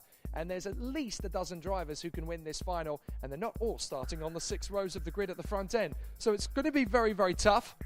You can see the drivers, if you're watching along on Facebook Live, coming up to the grid. Our Race 1 winner yesterday in the final, Georgi Dimitrov, is going to retain his position at the front end of the grid. And the Bulgarian's been absolutely on it all weekend long. I want to see if I can grab a quick word with him before he ends up getting into his kart. Obviously, he needs to bring it off the trolley first, so we'll let him do that. But what a competitive grid. We've got Oliver Behrman to his left-hand side and Georgi Dimitrov, pole position. Georgi, yesterday, a final victory, and it was very hardly fought for. This one's going to be even tougher, surely. Yeah, I think everyone stepped up their game today, so it'll be a little bit harder than yesterday. So, yeah, I'm not expecting it to be easy, but I'll try my best. There's a whole squadron leader of very fast racers who want to come past you. What's the strategy? Is it any different from yesterday? No, I'll just try to get away as soon as possible, and if they come at me, I'll just try my best to stay in front. Sounds simple to me, Georgie. Good luck. Cheers. So that's Georgie's game plan. Here is the man alongside him on the front row of the starting grid, Oliver Behrman. Oliver, fast in Britain, fast in Europe, but now this is where the serious gameplay goes. You got second yesterday. Can we get the win? Yeah, I'm hoping to go one better than yesterday. I was really happy with the pace, especially coming from 15th, so now I'm starting second and really looking to come first. The interesting thing is that there is a possibility that we might get a little splattering of rain in this race as well. Now, you're quite handy in the wet, so this could end up coming to your advantage. Yeah, well, last week I come from the back of the grid to 4th, so hopefully if it rains, so that I can do that again. Well, good luck. Have a great race. Cheers, thank you. It is so ultra competitive, even off this front row of the grid as well. You've got to look to the second row. Caden McQueen, who's been really strong from the off. He's got a really good chance. From out of nowhere, Josh McLean has stepped up to the attack and has now suddenly become part of this battle as well. He's there on the 4th position spot on the grid. Then we have Will Murdoch. He was the fastest man in qualifying at the beginning of the day, and he is definitely a dark horse for the victory. The ST Racing team have put him into a fantastic kit for this first round of the championship, and he's got a strong challenge. Then it's Aaron Walker. This man's confidence has been sky high ever since he leapt into the Tony Kart from Strawberry Racing, and he's got a great opportunity.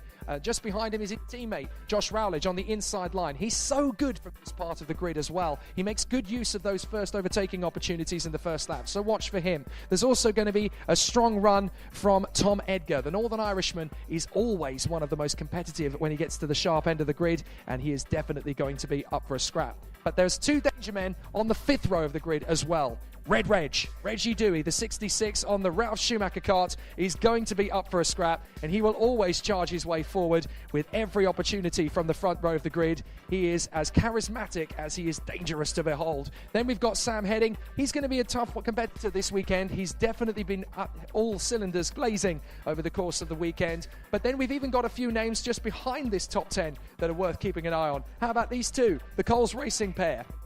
Joe Taylor and Alex Lee are both going to be very tough. You've got the Flying Dutchman in there as well in 13th place, Chris Harnan. It's going to be incredibly close. We're running out of time. We need to get off the grid, but the Junior X30 final is going to be mega.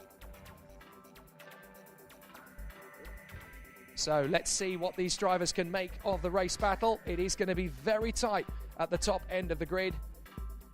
The race scheduled to be 15 minutes plus 1 lap in length, as we know. But oh goodness me, if the Mini X30 race can be that tight, the Junior X30 race is going to be even tougher. Oh dear, I've got a massive hug from Martin Bean. Thank you, Martin. How professional of you, sir.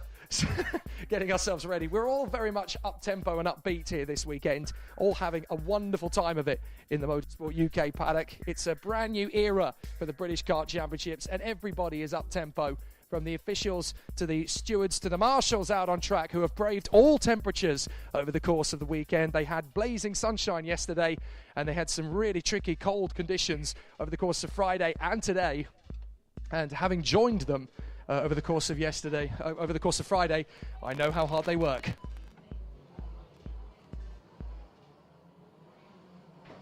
So now it's time to go racing for the Junior X30 final. Here is the grid. Georgi Dimitrov and Oliver Behrman, Caden McQueen and Josh McLean. Then it is Will Murdoch and Aaron Walker from Josh Rowledge and Tom Edgar. Reggie Dewey and Sam Heading from Joe Taylor and Alex Lee. Chris Harnan and Daryl Taylor from Rashan Chigarimbo and Douglas Bolger. Ivan Lomliev and Charlie Cole are next on the grid from Oliver Gray and Freddie Spindlow. Tom Levin and Sam Hawthorne. James Walker and Max Mear from Carly Atkins and Tyler Reid. Harvey Rivey and Dan Butterworth. And then it's Alessandra Serenetti and Marcus Littlewood. JP Slater, Blake Anglis, Zach Meakin and Aaron J. Walker. So they get themselves up to temperature. Tyres and brakes once again. But this is where the crunch time really comes into its own. The battle is going to be raging from the off. And they know how difficult it's going to get, especially if we get that little trickling of rain that is now all of a sudden expected to fall over the circuit. 70% chance of rain over the course of the next 45 minutes. I hope you've got your brollies ready. It could get spicy over here at the PF International Circuit. Dimitrov, Behrman, McQueen, McLean, Murdoch, Walker, Rowledge, Edgar, Dewey and Heading in the top 10. Let's see what the drivers can pull off the starting grid. Wait for it. It's a clean start. We're away and racing. And it's already a big jostle out of the first corner. Straight into the lead goes Dimitrov. Kayla McQueen follows him through in his second position. And there's a massive jostle in the mid-pack as they fly under the Litchfield Bridge and go through the first hairpin up towards the top of the flyover. But out in front, no problems for Dimitrov early doors. McQueen into second. Behrman is there in third. And Josh McLean in fourth place in front of a rip-roaring start from Aaron Walker.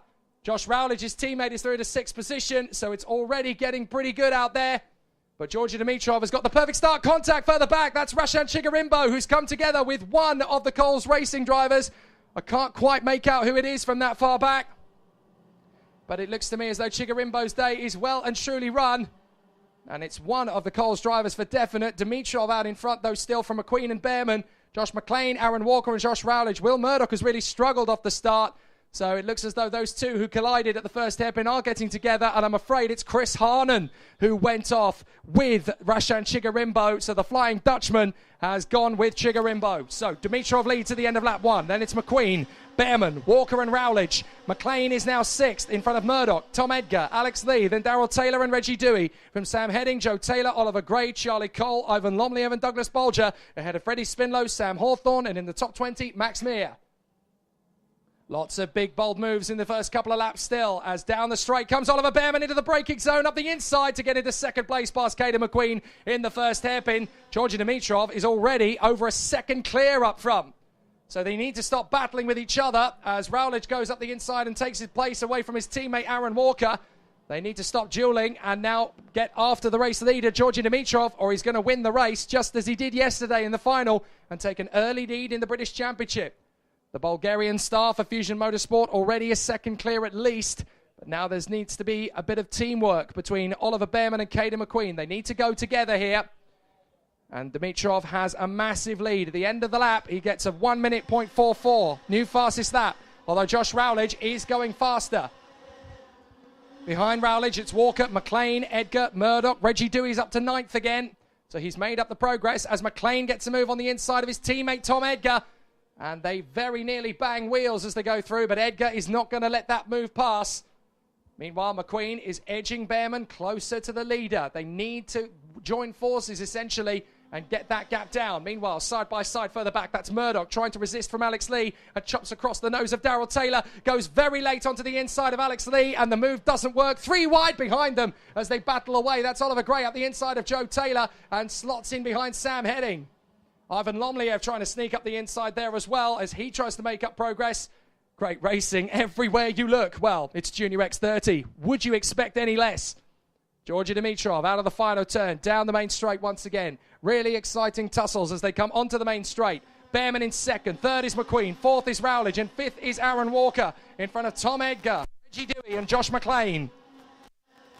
Alex Lee in ninth place ahead of Will Murdoch from Taylor, Gray, Lomliev, Sam Heading, Douglas Bolger, Joe Taylor, Tom Levin, Charlie Cole, Sam Hawthorne, and up 9 places after winning the earlier pre-final, Alessandra Serenetti's making progress. So there comes the leader out of the corner. It is Dimitrov heading down to the second hairpin. A really tough battle in prospect as Behrman runs in second place. Charging after the man in front. Third is Rowledge now, having got past Caden McQueen. Great tussles and great battles from the drivers as they mix around together. Kalai Atkins onto the back of Joe Taylor, the Jamaican Kalai Atkins, trying to make up progress after a difficult day. Somebody's gone off at the back of the field. Now that looks to me like JP Sleater, the Irishman, who's gone off along with Chris Harnan and Rashan Chigarimbo. So they've all had difficult starts to the race. But it's Dimitrov in front of Behrman and Rowledge. Rowledge all over the back of Oliver Behrman, trying to get into second place. He's going for it. And Rowledge goes through into the hairpin. Drifts out wide. Behrman's going to run wide as well. And that's McQueen through into second place. These guys need to stop battling if they want to win the race. They've got to work together. Otherwise, Dimitrov's going to disappear into the distance. So Behrman's going to get up the inside of Josh Rowledge. Tags onto the back of Caden McQueen. Tom Edgar through to 5th. Reggie Dewey up to 6th, past Aaron Walker. McLean goes through as well. And diving up the inside, so too does Alex Lee. Brilliant run there. So Alex Lee gets through on Aaron Walker, who weaves down the back straight. Yellow flags. We've got an off, and that is one of the Coles carts. It looks to me as though Chris Harnan... no, it's not Chris Harnan. My apologies. It's another one of the Coles drivers, though. Having a spin in between the two sections. That is the 46 of James Walker.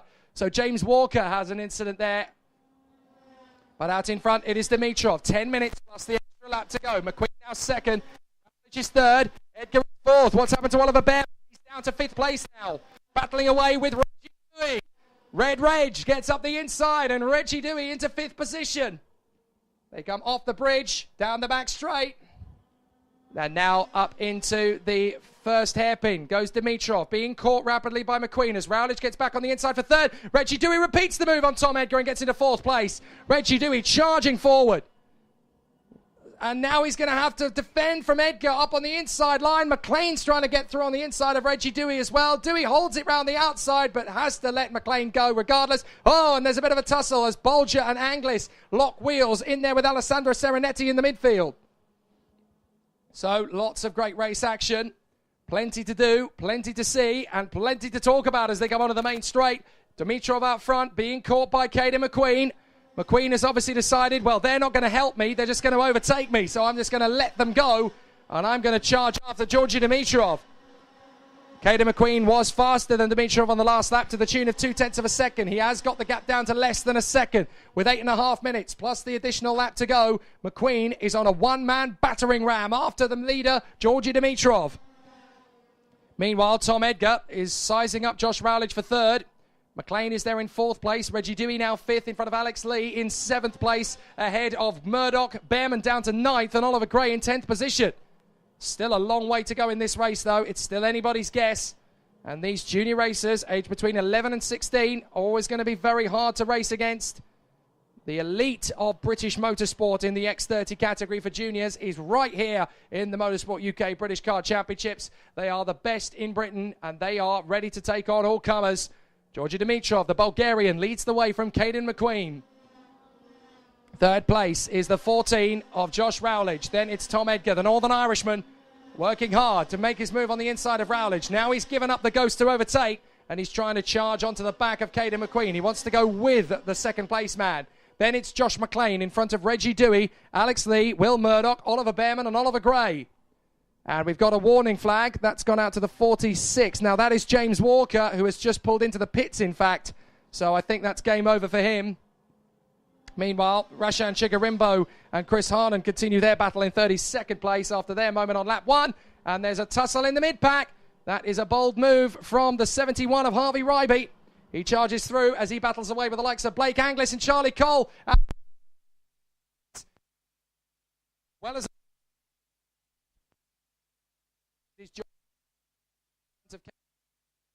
first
Well, apologies there, ladies and gentlemen, for the sound issues there. We're back into the action. 4 minutes and 22, plus the additional lap to go. Georgi Dimitrov now has Caden McQueen right underneath him. They are battling away for the victory, with Tom Edgar now having worked his way in front of Josh Rowledge. They are working in tandem. 5th position, Reggie Dewey in front of Josh McLean and Will Murdoch. The battle for the lead is on and intensifying. So the racing is continuing on between these two. A very hard battle between Georgi Dimitrov and Caden McQueen. McQueen has done the hard work to catch him down. And there's an investigation going on. The 24 of Carly Atkins, the Jamaican.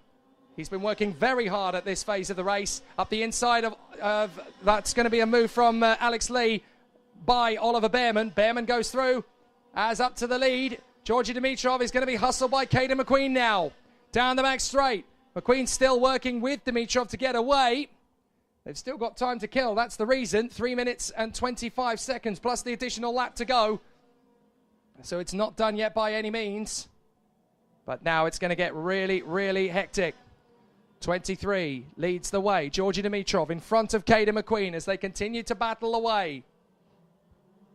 A real exciting tussle down through Bobby Game into the Mike Wilson complex. And still these two, Georgi Dimitrov and Caden McQueen, hustling away. They will battle for supremacy as they come out of the final chicane onto the main straight. And it will be absolutely loggerheads for the last few laps of this race. Just under 3 minutes left. McQueen does not want anyone else other than Georgi Dimitrov in this fight.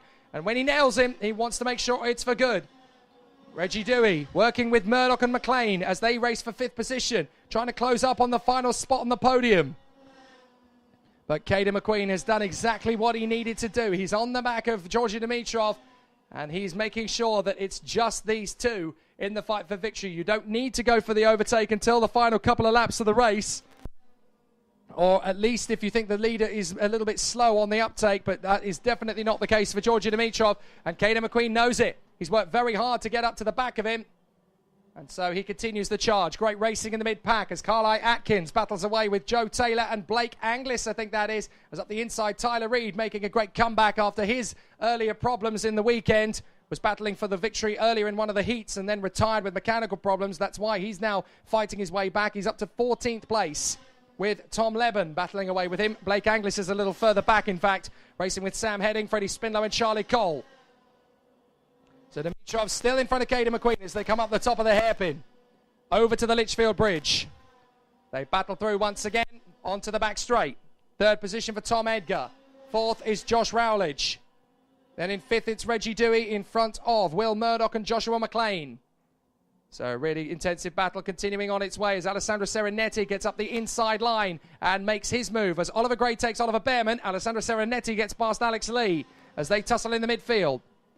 No change for the lead. Up the inside for 3rd, though, goes Rowledge. Rowledge gets the move on Edgar. So Rowledge gets through on Tom Edgar. And then it's going to be Reggie Dewey in front of Josh McLean and Will Murdoch.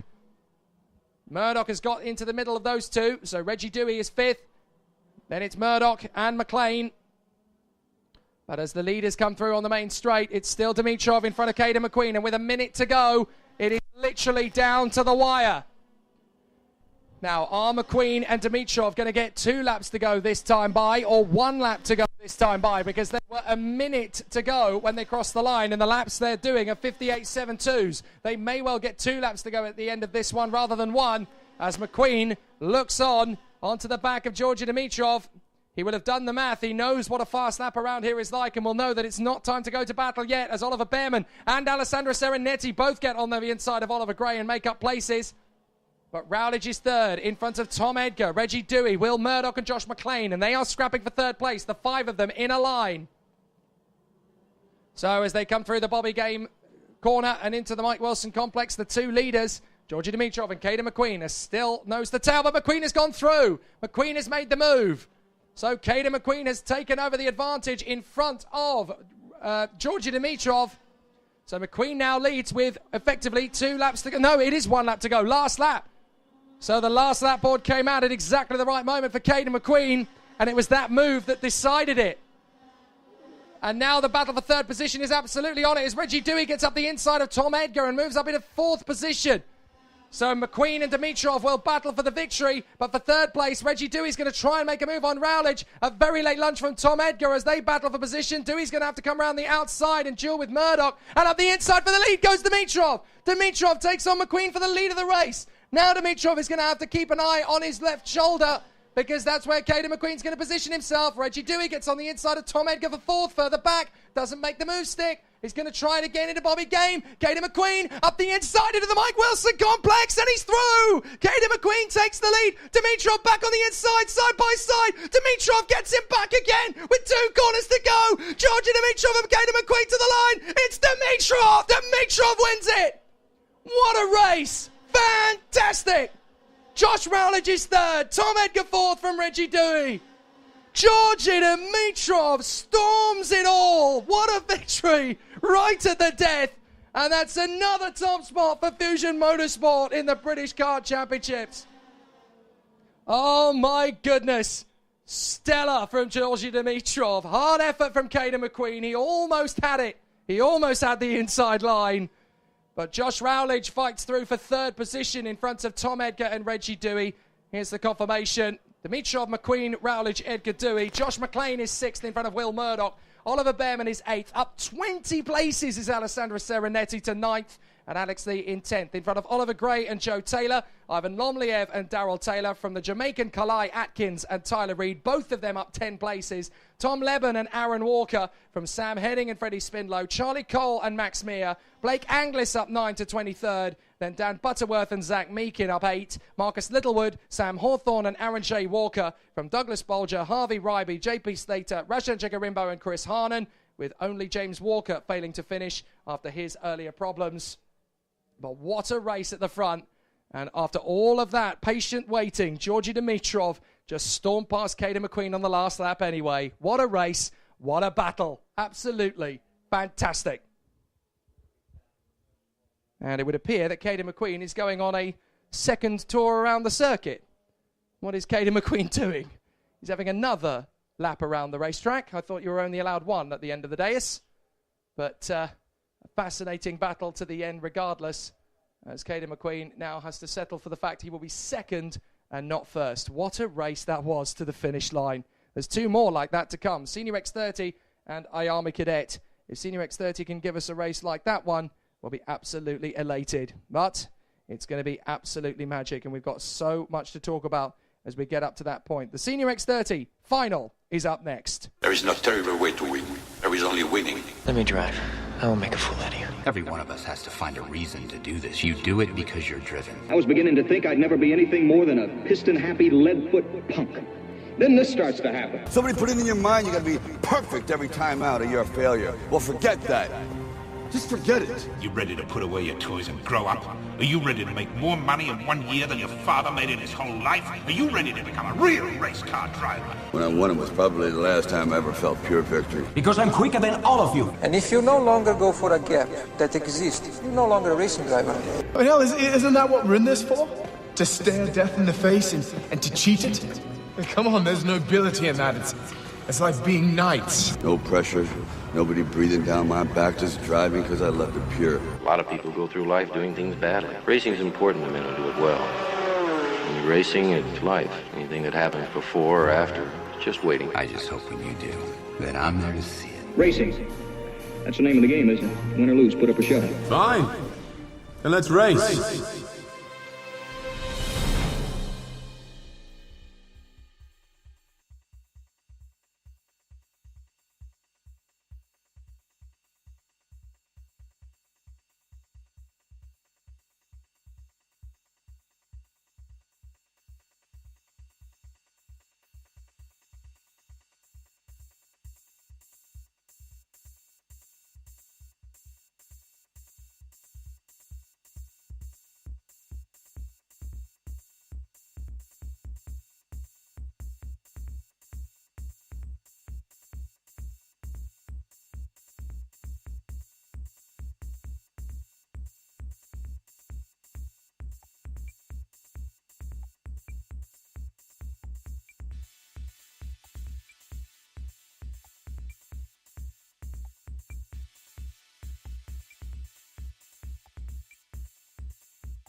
There are only 2 races left in this 2019 Motorsport UK British Kart Championships Round 2 of the IAME classes. The Senior X30 final is up next, and I tell you what, I've barely got any vocal cords left after what we've seen in Mini and Junior, but Senior is going to be absolutely spellbinding too, with an amazing array of competitors who are going to be charging to that first corner, and 15 minutes plus 1 lap later, they will stand on the top of the podium.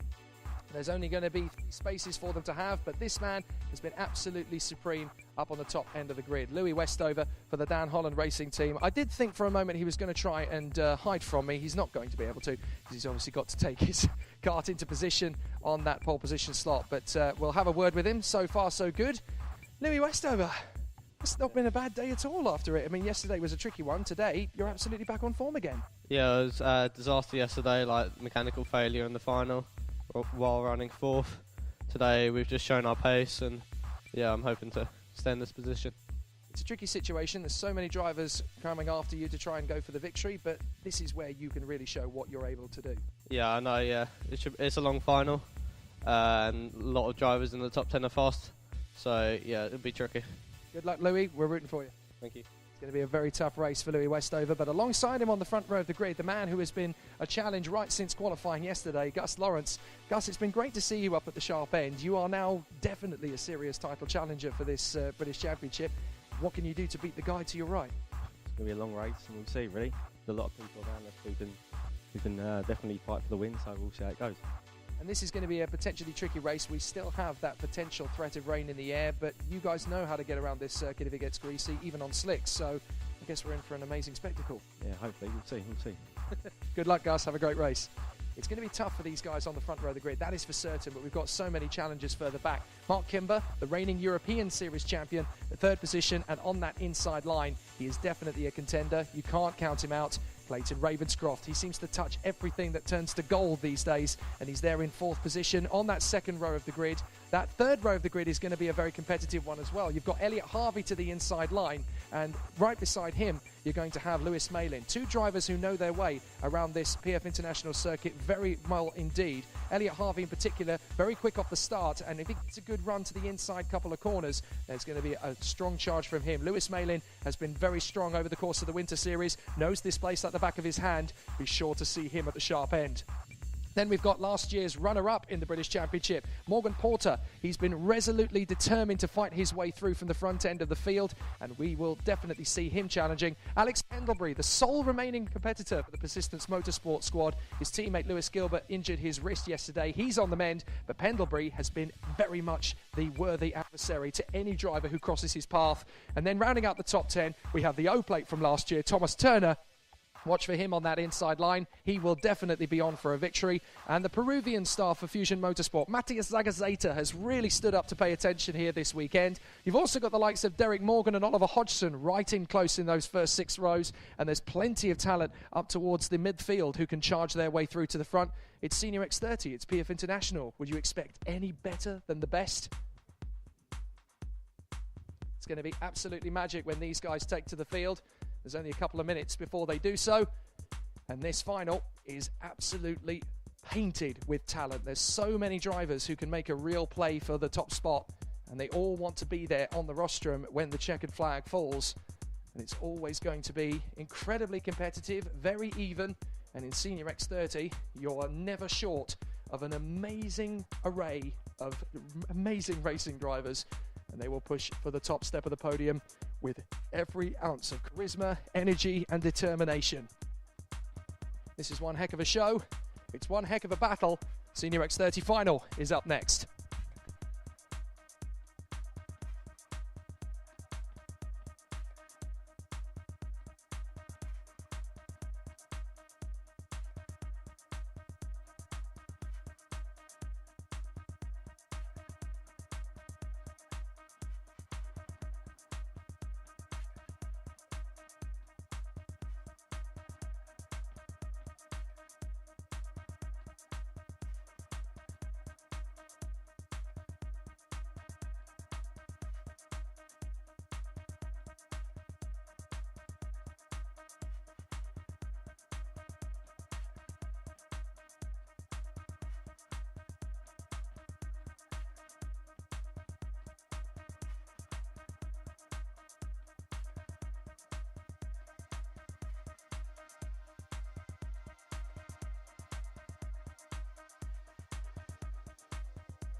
The tension and the drama of a Senior X30 final is always incredibly palpable. But coupled with the fact that it's the Motorsport UK British Kart Championships first weekend for the 2019 season and the second round of what has already been an incredibly competitive field, double it, and that's the spectacle you've got here for this first final of the 2019 season that is televised for the Facebook pages and the YouTube channels. Thank you to Tunafish Media for providing all of the content and coverage. And we're going to have a really exciting spectacle now as the Senior X30 drivers break away from the grid. And it really is going to be nail-biting stuff right from the start. Green flags fly, and we're ready to race as the drivers head off on their rolling lap. Louis Westover and Gus Lawrence on the front row of the grid from Mark Kimber and Clayton Ravenscroft. Elliot Harvey and Lewis Malin. Then Morgan Porter and Alex Pendlebury from Thomas Turner and Mattia Zagazeta. Then it's Derek Morgan and Oliver Hodgson from Matt Armstrong and Max Jean. And then it is Nelson King from Sean Butcher, Teddy Pritchard-Williams and Cole Kilner. Charles Lamb and Matthew Hudson from Reese Ushijima and Ben Hodge, Alexander Wang and Jensen Brown from Luke Whitehead, Callum Barnett, Axel Laflamme, Archie Tillett, Alex Lloyd, Rory Hudson, Henry Ayers, Piers Henderson, Thomas Wood and Roman LaRue.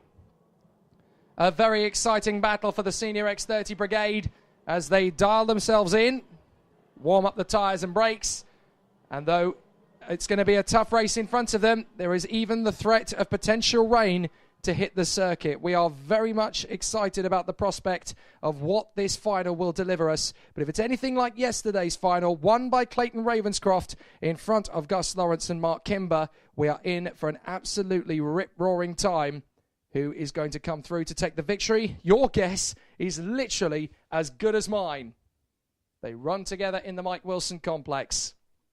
Westover, Lawrence, Kimber, Ravenscroft, Harvey, Malin, Porter, Pendlebury, Turner and Zagazeta, and a wealth of drivers behind them as they come out of the final turn. They will go on to the tram lines. Is it going to be a clean start? It certainly is, and away we go. Westover gets a cracker.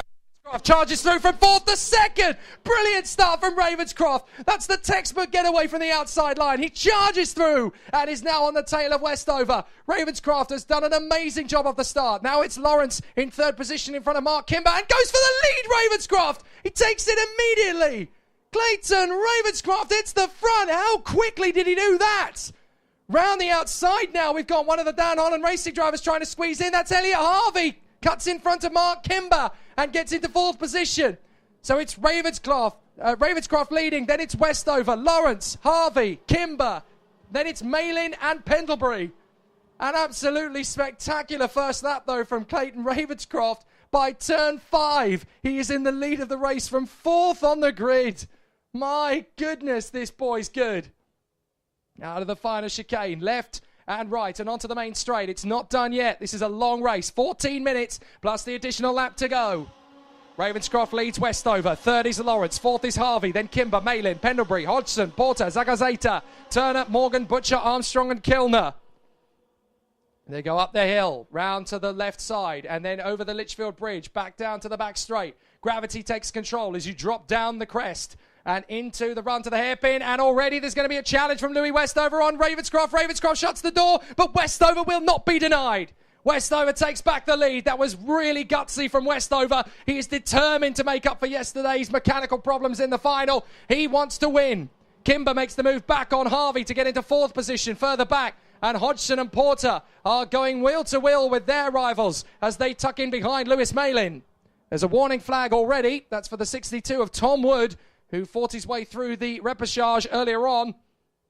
But it's Westover leading, Ravenscroft in second place. Now we've got a proper race on our hands as Lawrence is going to have some pressure from Kimber and Harvey down the straight. Ravenscroft is going to take the lead into the first corner. Lovely job from Ravenscroft as he switches back through to the inside and grabs first position. And we're under Battenbergs by the look of it. Battenbergs. Now, that means that we are basically under caution, and that is for one of the carts that's come off at the far side. It's Luke Whitehead.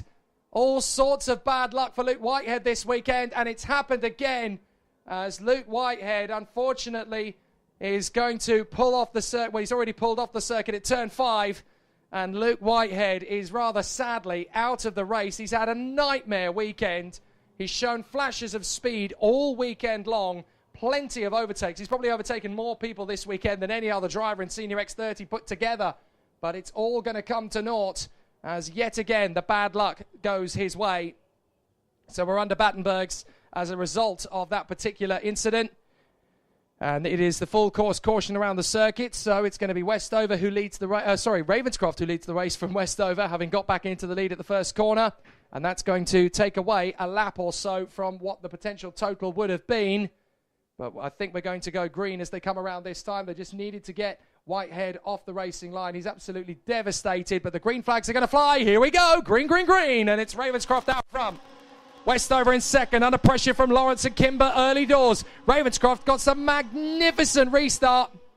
So things are already going well from that point of view. Ravenscroft running well. Then in second, it's Westover. Lawrence is then third from Kimber. Kimber trying to fight his way through. And that is going to be a charge from Kimber. Harvey coming with him as they go down to the hairpin. Lawrence hanging onto the inside line. Harvey deciding to go the long way round. Might be able to get through on Kimber. Bails out of the move at the last moment. Hodgson sixth. Porter seventh. Then it's Pendlebury. Then it's Lewis Malin in ninth position. And in 10th place, that is Derek Morgan, now ahead of Matthias Agazeta, the Peruvian. Then it's Turner, and up the inside of the Australian Sean Butcher goes Matt Armstrong, but Butcher shuts the door as Ravenscroft battles with Westover. Westover haven't taken the lead. Ravenscroft now takes it back again. They are swapping the lead like Billy-O, these two.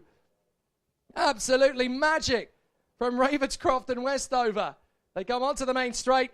Both men are absolutely determined. I'm going to lead this race.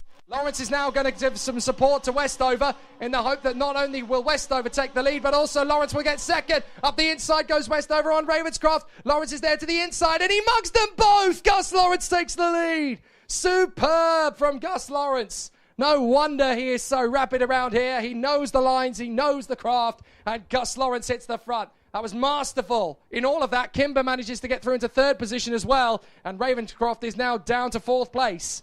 So Lawrence leads, Westover second, Kimber is third, then it's Ravenscroft, Harvey, Hodgson, Porter, then Pendlebury, Morgan, and Matthias Agazeta as Turner gets back up the inside of the Australian Sean Butcher after they have both made a mincemeat of Lewis Malin. So they come through the Mike Wilson complex once again. So far, so good for Gus Lawrence. He's picked his moment absolutely to perfection and given himself 3 kart lengths over Louis Westover and Mark Kimber. But those two will be back, that is for certain. They will continue to charge forward. And as they make their way through the chicane under the Litchfield Bridge, Lawrence is your leader from Westover. Kimber, Ravenscroft, Harvey, Hodgson, Porter, Pendlebury. Hodgson up the inside, trying to make a move. Oh, and it's contact! Harvey and Hodgson come together. And that is disastrous for both of them. Hodgson has lost about 5 places. Harvey has gone into the barriers.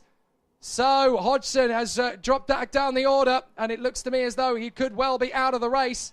He's recovered, but Harvey has recovered too. Hodgson and Harvey now down to the back of the field, and repair work going to the barriers at turn 4. So Hodgson and Harvey are out of contention for the victory. They will try and get back as many championship points as possible, but it's all game over for them in terms of the victory. Still a lot of jockeying for position, a lot of shuffling, and a lot of pushing and shoving in the midfield. But Lawrence is your leader. Westover second. Kimber is third now. And in fourth place, still Ravenscroft. Then is a little bit of a gap, but it's Morgan Porter who's now to fifth. From Morgan, Pendlebury, Zagazeta, Turner, and the 73 of Cole Kilner. An amazing set of battles. There could be some really exciting racecraft manoeuvres from this point onwards. 8 minutes and 17 left on the clock as they come down the back straight. But it's Lawrence in front of Westover, Kimber, and Ravenscroft. These 4 could well break clear from the rest of the pack. They have got a little bit of a gap on Morgan Porter. 8th being Derek Morgan. 7th place, 6th being Derek Morgan, sorry. 7th is Pendlebury. Then 8th is Zagazeta. And in 9th place, it is Thomas Turner in front of Lewis Malin, who leads the cavalry in the charge for 10th position. But what a battle this is. Absolutely superb racing. And there's an absolutely intensive battle developing up front. As Westover closes in on Lawrence, Kimber closes in on Westover, and Ravenscroft is reeling in all 3 down the main straight. Lawrence continues to run in the lead of the race as they go right, left, under the Litchfield Bridge and up to the hairpin. This is a much better run through the hairpin, keeping the power nice and steady as they come into the square right. And they'll come off the off the flyover at Litchfield Bridge. Looks like Porter's lost 6th position further back. As for the lead, it's going to be a change for Westover. Westover gets through on Lawrence, so does Kimber. Ravenscroft's trying to finish the job as well to get into 3rd, and Kimber has a look up the inside for Westover. He's not going to get it. Ravenscroft will get Lawrence on the switchback, will he? Lawrence has got a good draft off the turn. Ravenscroft slides the kart in and into 3rd. And further back, I was going to mention that Porter was no longer in 5th place because Derek Morgan has got through into that P5 slot. But there's only so much time to talk about these things when they're flying past you at 80 kilometres an hour. Through the chicane, onto the main straight once more, and down to the first chicane. Right and left. Westover leads Kimber, Ravenscroft and Lawrence. There's a potential for Lawrence to come back into this one. He just needs to stay hungry and stay patient. Derek Morgan in 5th in front of Morgan Porter. Matthias Zagazeta, the Peruvian racer. And down the back straight they go. This is going to be a sensational tussle as into the lead goes Kimber. Dives up the inside of Westover. Manages to shut the door in time for Ravenscroft coming through, though does Westover. Remains 2nd. Kimber goes long. The other 3 go with him. So Kimber leads from Westover. Ravenscroft and Gus Lawrence. This is a 4-way fight for 3 spots on the podium, and only one of them is for the victory. Through Bobby Game, Mike Wilson Complex, through the long flowing right hairpin. Is there an opportunity now for Kimber to stretch out the advantage to Westover? Not on your life, mate. Louis Westover right out of the final turn, down the main straight. A really strong charge as they come across the line. Ravenscroft is tucked in there for 3rd position as they sweep through the chicane under the Litchfield Bridge. And there goes Westover into the move in the lead from Mark Kimber. He gets through. What about Ravenscroft? He gets through. Lawrence gets through. So it is Westover to the lead. Ravenscroft is 2nd. 3rd is Gus Lawrence. And 4th is Kimber. Now we're going to get some support to the lead as Ravenscroft goes through with support from Gus Lawrence. Lawrence comes through. Kimber determined to stay in there with Westover. And they bang wheels. That's enough for Derek Morgan to get through on Kimber now up into 4th place. So Morgan joins the victory battle. Now Morgan's going to go for 3rd on Westover. He nudges him, and they're going to go wide. Morgan dives for the inside line. Westover struggling to hold them off, and it's absolute skittles through the Bobby Game corner. An absolute squabble. But now there's only 2 of them at the front, and that is Ravenscroft in front of Lawrence. They go clear up in the lead of the race, and emerging in 3rd, it's Morgan Porter, last year's vice champion. They go through to the chicane again. Zagazeta is now up to 4th place. What has happened to Kimber and Westover? Well, I can tell you that Westover is now 7th behind Kimber in 6th, so they've held each other up big style. And up the move comes Zagazeta on the inside of Morgan Porter. Derek Morgan's going to get alongside him, and Kimber's going to try and go with them on the inside. Morgan to 3rd, Kimber to 4th, and Porter's going to get on the inside of Zagazeta. No, he's not. Zagazeta shuts him down. Kimber's now going to try again to make the move for 3rd position, but Derek Morgan is holding fast in that 3rd place run as Gus Lawrence tags onto the back of Clayton Ravenscroft. Kimber now dives for the inside for 3rd on Derek Morgan. Morgan is going to try and get the switch back on Kimber. Kimber shuts the door. They go on the grass and round the outside. Up to 4th position again comes Zagazeta. I tell you what, Matthias Zagazeta has suddenly found the charisma and the strength to run in the top 3. He's not going to be far from this. Down in the run behind Kimber. I'll tell you what, the next time Matthias Zagazeta shows up at Europe, he is going to have an amazing opportunity with Mark Kimber, battling away as they do. Both of them European racers as well as in the British National Championships. Through out of the turn. Kimber still in front of Zagazeta. The battle for 3rd place. And up the inside goes Lawrence for the lead on Ravenscroft. He takes the lead. So Ravenscroft has to settle back into 2nd position once again. Kimber now 3rd. Zagazeta trying to hold off Derek Morgan. And Ravenscroft sat in 2nd position behind Lawrence. But for 3rd, it's anybody's guess. Kimber, Zagazeta, Morgan Porter, Derek Morgan down to 6th now. And in 7th place, that is Alex Pendlebury ahead of Thomas Turner and Louis Westover. So Westover has really struggled since that manoeuvre from earlier on in the race, and it looks as though Elliot Harvey's got more problems. Alex Lloyd likewise. Both of them are slowing. What a real shame for Lloyd and Harvey. So much promise coming into this round, and it's all come to naught for both of them as the 18, Matthias Zagazeta, gets a warning flag. Now down in 5th position behind Morgan Porter. Kimber's back to third position after all of that hard work. Kimber's there in third, and it's an absolute squabble for third place. Lawrence and Ravenscroft still fighting for the lead, but look at the squabble for third position. Kimber, Morgan Porter, and in fifth place, that is now, is that Westover? It is. Westover has stormed his way back into fifth position. Now Porter goes for third, and Westover comes back to fourth. What a comeback for Louis Westover. He was eighth going into that lap, and now he's in P4. Amazing from Westover. Porter now defends valiantly for third. They know the win is not going to happen now. They are squabbling over third place because Lawrence and Ravenscroft are far too far up the road. They have been squabbling too much, and now the leaders are broken clear. So this race is for third. And it's now Porter in front of Westover and Kimber. Lawrence and Ravenscroft go into the final 3 laps of the race, I'm fairly sure.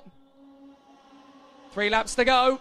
For third, it's a tough battle. Porter in front of Westover, who is going to try and get the move. It's going to be a late one, but that's because Porter's squeezing in. Westover will continue the run up the inside. There's not a lot of room for manoeuvre, and they're going to be side by side. And Westover's got through. Brilliant. Morgan Porter has to settle for fourth for the moment. And watch for Pendlebury. He's going to try and come around the outside of Mark Kimber as they battle for fifth and sixth in front of Mattia Zagazeta. Malin and Turner have joined the battle now. So Lewis Malin and Thomas Turner. Oh, from a long way back, Morgan goes into the side of Lewis Malin. And Thomas Turner has to take avoiding action. Oh, Lewis Malin has absolutely been robbed. What a shame for Lewis Malin. Nothing he can do about it now. He's just got to keep going. And we'll let the officials sort that one out. A warning flag comes out for the 19. That is Matt Armstrong. But out in front, there are 2 laps to go. And it's Gus Lawrence in front of Clayton Ravenscroft. They will duel for the victory with Westover now away and clear in third position. Morgan Porter in fourth. And it looks as though Porter, Kimber, Zagazeta, Pendlebury et al. will fight for fourth place. Westover clear in third. Can Ravenscroft break the deadlock to Gus Lawrence now? It looks as though Ravenscroft's actually backed off a little bit to outfox Gus Lawrence and come back at him from a long way back. Watch out, Gus. Ravenscroft's looking hungry. And Gus Lawrence is in defensive mode. Ravenscroft is going right. Lawrence is defending to the inside line. Watch for Ravenscroft. He's going to squirt the throttle. He's going to go left through Bobby Game corner. Surely he can't get that going around the outside. Into the Bobby Game and into Mike Wilson. He dives for the inside of the left-hander, and he's through! Clayton Ravenscroft takes the lead with 1 lap to go now. Last lap board comes out. Ravenscroft in front of Lawrence. Now he knows that this is going to be the duel for the victory. Ravenscroft and Lawrence for the win. Westover safe in third for the moment. Morgan Porter trying to hang on to fourth in front of the 51 of Mark Kimber and Axel Laflamme, who's come up 21 places to be in P6. Down the back straight, side by side for the lead. Ravenscroft squeezing Lawrence out. Lawrence is going to get the undercut for the inside, but Ravenscroft will be on the inside for the next turn. This is up to Lawrence now. He needs to back out, blend back on the throttle and get to the inside. Ravenscroft cuts him off. Now Lawrence is going to go alongside him into the S's, through to the chicane. Ravenscroft holds the line. Lawrence is trying to shut him down once more. Ravenscroft pulls right back across. Lawrence goes to the left side. And at Bobby Game corner, Lawrence has got to find a way through on Ravenscroft. It's not going to happen. Ravenscroft is going to take it to the line. What a fight. Just like yesterday, Clayton Ravenscroft comes through and wins in brilliant fashion. What a sweet moment for Ravenscroft. Lawrence is second. Westover vindicated in third. Oh my word. That had every making of a championship showdown. Never mind round 2. Sensational. Ravenscroft wins it from Gus Lawrence in second place by 0.11 of a second. Third is Louis Westover in front of Morgan Porter and Mark Kimber from Axel Laflamme and Alex Pendlebury. Nelson King, Reese Ushijima and Charles Lamb. Matthias Zagazeta and Sean Butcher just outside the top 10 from Max Jean and Derek Morgan. Cole Kilner and Thomas Turner from Teddy Pritchard-Williams, Rory Hudson, Matt Armstrong, Callum Barnett, Roman LaRue, Oliver Hodgson, Piers Henderson and Matthew Hudson from Jensen Brown, Lewis Malin, Alexander Wang, Henry Ayers, Archie Tillett and Tom Wood. With our retirements, very sadly, both mechanical for Alex Lloyd and Elliot Harvey, and then Ben Hodge and Luke Whitehead out of luck as well. What a showdown that was. Senior X30 delivers in A+ fashion. Wow. Just wow. Ravenscroft versus Lawrence had all of the makings of a classic there. And Ravenscroft starts his campaign with the maximum points. 130, 2 final wins, 65 apiece. And he leads the championship heading to the second weekend at Shennington next month. Well, there's just one race to go then today, and that is the IAME Cadet Final. And it looks as though that rain that was promised never really delivered, which is great news for us. IAME Cadet is coming up very shortly indeed, and we can't wait to see what the final will bring. There is no terrible way to win. There is only winning. Let me drive. I will make a fool out of you. Every one of us has to find a reason to do this. You do it because you're driven. I was beginning to think I'd never be anything more than a piston-happy lead-foot punk.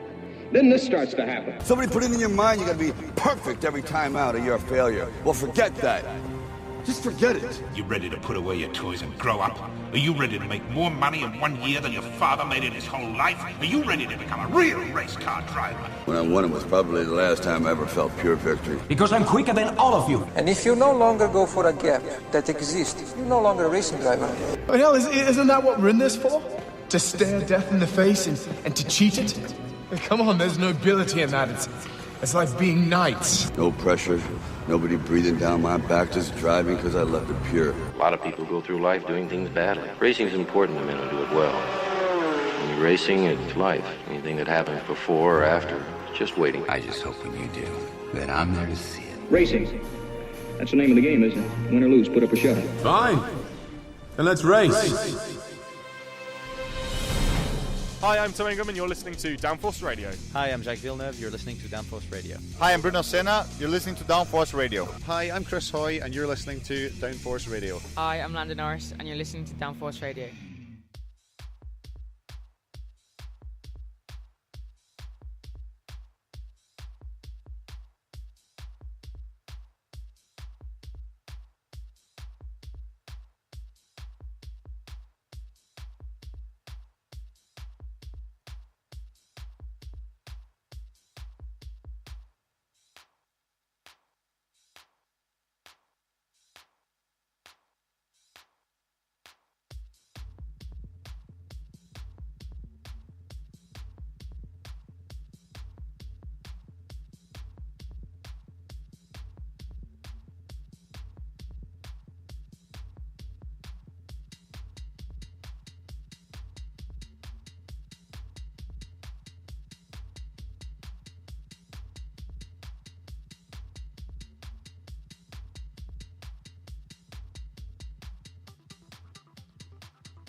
It's time to get our last final of this 2019 Motorsport UK British Kart Championships IAME season opener weekend off to a start. And in round 2, it's sure to be just as intensive as round 1 was. We had an amazing battle yesterday when Brandon Carr took the victory in front of Vinnie Phillips and Kian Nakamura-Berta. IAME Cadet today has been even more ferocious, with plenty of talents stepping up to the plate. But Kian Nakamura-Berta seems to have taken the bull by the horns in the early stages after taking 2 heat victories earlier on in the day. It's him who will take up residence on the pole position, and not surprising considering how strong his form has been in the Winter Series coming up to this first weekend. He's been absolutely superb. So as the drivers get themselves ready, let's have a quick word with Kian Nakamura-Berta. Pole position. Kian, it's been pretty superb so far, but now we're looking at pole position. This is pretty much the same sort of job you did over the course of the Winter Series, surely? Yeah, just a bit harder since it's the British Championship, and I'm looking for my first national win as well. So, yeah, a bit nervous, but I think I can win. You saw what the form was going to be like after yesterday's races, and now you know just how hard people are pushing today. You're inside line, pole position. Surely that's a good position to be. Yeah, it's a good starting position since I'm first and I'm on the inside line. So, yeah, I think that'll give me a head start. Good stuff. We'll look for you on the top step later. Good job. Thank you. That's Kian Nakamura-Berta. Japanese fans all around the world will be wanting him to go for the victory. But this man on the front row of the grid with him, Harley Keeble, has been amazing. Ever since the first heat when you came out, Harley, you've always been on the pace here. I have a feeling there could be a very strong race from you today. What's your strategy coming in? Well, I just want to push away and then towards the end just battle it out with whoever I'm with. The good thing about the pair of you, though, is that you both have a nice raft of teammates to help you out if you're charged away forward. But there's a few people who could change things up a little bit. Who are you most concerned about out there? No one really. I'm confident that I can win. Good man. That's a good attitude. Have a great race, Harley. Thank you. So with Harley Keeble very much in a confident mindset, we've got some amazing talents in the rest of this top 10. Aidan Neate, very fast all the way through the weekend. He's definitely going to be shooting for the victory. Alongside him, it's the Scotsman Harry Junior Burgoyne, who's been absolutely rapid with his overtakes. If he gets even a whiff of an overtaking possibility, he's going to grab it with both hands. Vinnie Phillips, impressive over the course of the weekend, grabbed second position in the final yesterday and has been right on song all the way through the course of today as well. He's definitely going to be a contender for the win. But how about this? We all thought the era of a privateer up in the top end of the grid, challenging the big teams, was gone. Macaulay Bishop has proved us all wrong. He's up in that sharp end in 6th position, and what a fantastic battle he is going to have, charging his way through to the front. All the underdogs are going to be charging for him. Then you have Leo Robinson, and obviously beside him, Brandon Carr. This is a competitive row because Leo Robinson's been good on the overtake, but Brandon Carr was our final winner yesterday, so he is definitely in for a charge. And then behind them, we've got the establishing talents starting to make their way through to the front end. Archie Clark, grandson of the rallying legend Roger, and he is definitely charging his way forward. A really exciting battle expected from him today. And in 10th position, it is the former Irish cadet champion, Alex O'Grady, who has been absolutely monstrous over the course of the weekend. The development is coming from all of these guys, even looking beyond the top 10. You've got the likes of Finn McLaughlin to the inside line, Lewis Werrell and Sonny Smith, who's been a great battler. Ella Stevens is in the mix. I can't call a podium, it's too close. Really great to see all of the drivers as they battle their way in the IAME Cadet final. It's been mighty close up until this point, but all of the drivers have a genuine chance to crack the top spot in this one. It's incredibly even, very fiercely competitive, and we've seen some of the overtaking moves of the season as they have battled away for position. So now we are getting ourselves ready for the final. We will have a really exciting tussle as all of the drivers get themselves ready for the off. It's going to be quite tight at that front end of the grid. Kian Nakamura-Berta has won every race he started today, but now comes the big one. And as he says, the British Kart Championship is a different game compared to the club racing series he has been competing in over the last few months. So now it's time to put up or shut up at the front end of the grid. The drivers are ready for the Battle Royale in IAME Cadet.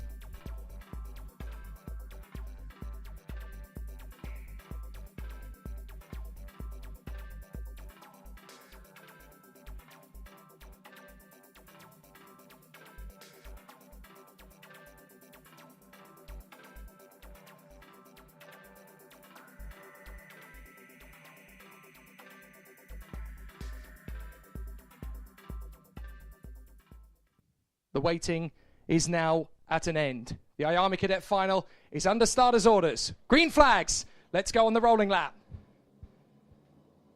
Here's your starting grid. Kian Nakamura-Berta and Harley Keeble. Aidan Neate and Harry Junior Burgoyne from Vinnie Phillips and Macaulay Bishop. Leo Robinson and Brandon Carr from Archie Clark and Alex O'Grady. Finn McLaughlin and Lewis Werrell. Sonny Smith and Ella Stevens. Then Nathan Ty and Cahal Clark from Ethan Jeff Hall and William Knight. Maximus Hall and Zach Knight in front of Kai Bacchini and Kian Geraghty. Joe Katzentonis and Mason Rudman. Then Lewis Bird and Hadi Mamasi from Dan Sofronea. Sky Parker, Newman Chi, Jack Moat, Fraser Anderson, George Edgar, Ben Smith, and Eden Spanswick. So it looks as though we've got driver. Oh, we've got a spin on the way to the grid. Now, that is a very bizarre moment. I think that's Ben Smith, who's had a moment on the way to the starting grid. He gets himself back into position. So the drivers are now getting themselves dialed in for the final. Whoops, a little bit too close for comfort there between Will Knight and Maximus Hall. They actually collide under rolling flag conditions. Both of them trying to warm up the tyres and brakes. So much tension for these guys. You've got to remember that this is 8 to 12-year-olds battling away in the British National Championships for IAME Cadet. It's such high pressure and high octane stuff. Kian Nakamura-Berta and Harley Keeble. Aidan Neate and Harry Junior Burgoyne. From Vinnie Phillips and Macaulay Bishop, Leo Robinson and Brandon Carr. Archie Clark, Alex O'Grady, Finn McLaughlin, Lewis Werrell, Sonny Smith and Ella Stevens. And they will come out of the final turn and we're ready for action. 2 tram lines, ready for a clean start. Have we got one? We have, and it's racing for the last time today. IAME Cadet is off and away and into the first corner. It's a trio of fusions charging through from the front as Kian Nakamura-Berta leads the way from Aidan Neate. Vinnie Phillips trying to come around the outside and make it into third position, and he's got there. So it's 1, 2, and 3, and Aidan Neate makes the jump on Nakamura-Berta. Aidan Neate gets into the lead early doors. So Aidan Neate down the back straight as the field charges its way down the hill and up towards the hairpin. Aidan Neate leads the race. Kian Nakamura-Berta trying to come in right round the outside. That is one of the ORM carts. Oliver Ronan Motorsport man, Harry Junior Burgoyne, with support from Harley Keeble now. Up into third, make that second, and it could well be first before too long. Keeble comes through into third position. It's a real squabble between Nakamura-Berta, Vinnie Phillips, and Leo Robinson. And the field charges its way forward. A couple of drivers ending up on the back foot in the early stages of the race, namely the 73 of Kian Geraghty and also the 32 of Jack Moat having a few problems off the start. But out in front, the battle is joined. And now it is an absolute riot. Aidan Neate leads the way. Harry Junior Burgoyne, having made his way to second place, is having a great charge forward. The Scotsman being pursued by Kian Nakamura-Berta, and Vinnie Phillips assists him as they go into second and third. Harry Junior Burgoyne down to fourth in front of Keeble, Smith, McLaughlin, Bishop, Robinson, Carr, Clark, Hall, Ty, Werrell, Stevens and Jeff Hall. Up the inside, that's a bold move. It's Macaulay Bishop. I'm not surprised at all. He's been pulling those off left, right and centre this weekend. Down the back straight. Charging forward. There could be a change for second place. Here comes Junior Burgoyne. Harry Junior Burgoyne makes his way on the inside line in front of Kian Nakamura-Berta. And Keebs goes with him. Harley Keeble into third. But Aidan Neate has been given an amazing opportunity. He leads comfortably. Macaulay Bishop, meanwhile, gets on the inside of Vinnie Phillips. And he goes through into P6. Sonny Smith has done a lot of hard work. He's come through past Kian Nakamura-Berta as well and up into fourth place. Those two have been solid rivals over the course of the Trent Valley Kart Club Winter Series here for the last 4 months. Now it's an even tougher battle. And it looks as though Eden Spanswick has had a bit of a tricky one. He rolled earlier, of course. Eden Spanswick rolled earlier in the day. We've got to remember that. But Eden Spanswick, fortunately, is going to continue on. And hopefully Spanswick will be okay through the course of the race. So Aidan Neate, Harry Junior Burgoyne leading the charge. A really exciting battle is still in the offing as the drivers continue to charge forward. We're going to see some really tough battles in this final. No doubt about that one. Out in front, the 3 drivers are coming continuously further forward. They will try to adopt a strong strategy out on the far side. Absolutely brilliant battle into the corner, and they're going to run wide, and that's Aidan Neate down to 4th position. Make that 5th position as Nakamura-Berta comes through. Your new leader is Keebs, and into second comes Sonny Smith. Kian Nakamura-Berta comes back into 3rd position. Up the inside, now come Neate and Vinnie Phillips past Harry Junior Burgoyne. Brandon Carr's going to mug him as well. This is how quickly things can change in IAME Cadet. It's absolutely precious to get that amazing move out of the corner. It can change everything. And they come through to the Mike Wilson complex once again. It's all still very close at the front end of IAME Cadet.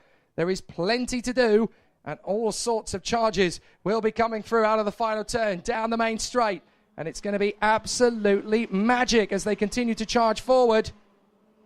A really tough battle. Let's see how the drivers continue to push forward. I'm going to see where we're going to finish off from here. An absolutely spectacular run as they come over the Litchfield Bridge. It's Harley Keeble in front of Sonny Smith, but not for long. Kia Nakamura comes back into the hunt and so has managed to make that move his own. Still great battles. Absolutely fantastic stuff as they come back onto the mid-straight. And oh, that's a moment for the 8 of Brandon Carr. He goes onto the grass, and it's going to be 3 wide in the hairpin. Vinnie Phillips tags Harry Junior Burgoyne. It's 6 wide out of the corner. I've never seen that before in IAME Cadet. An absolute squabble. And there's contact. It was always going to lead to that. And over the grass goes Maximus Hall. Several drivers trying to get themselves back into position.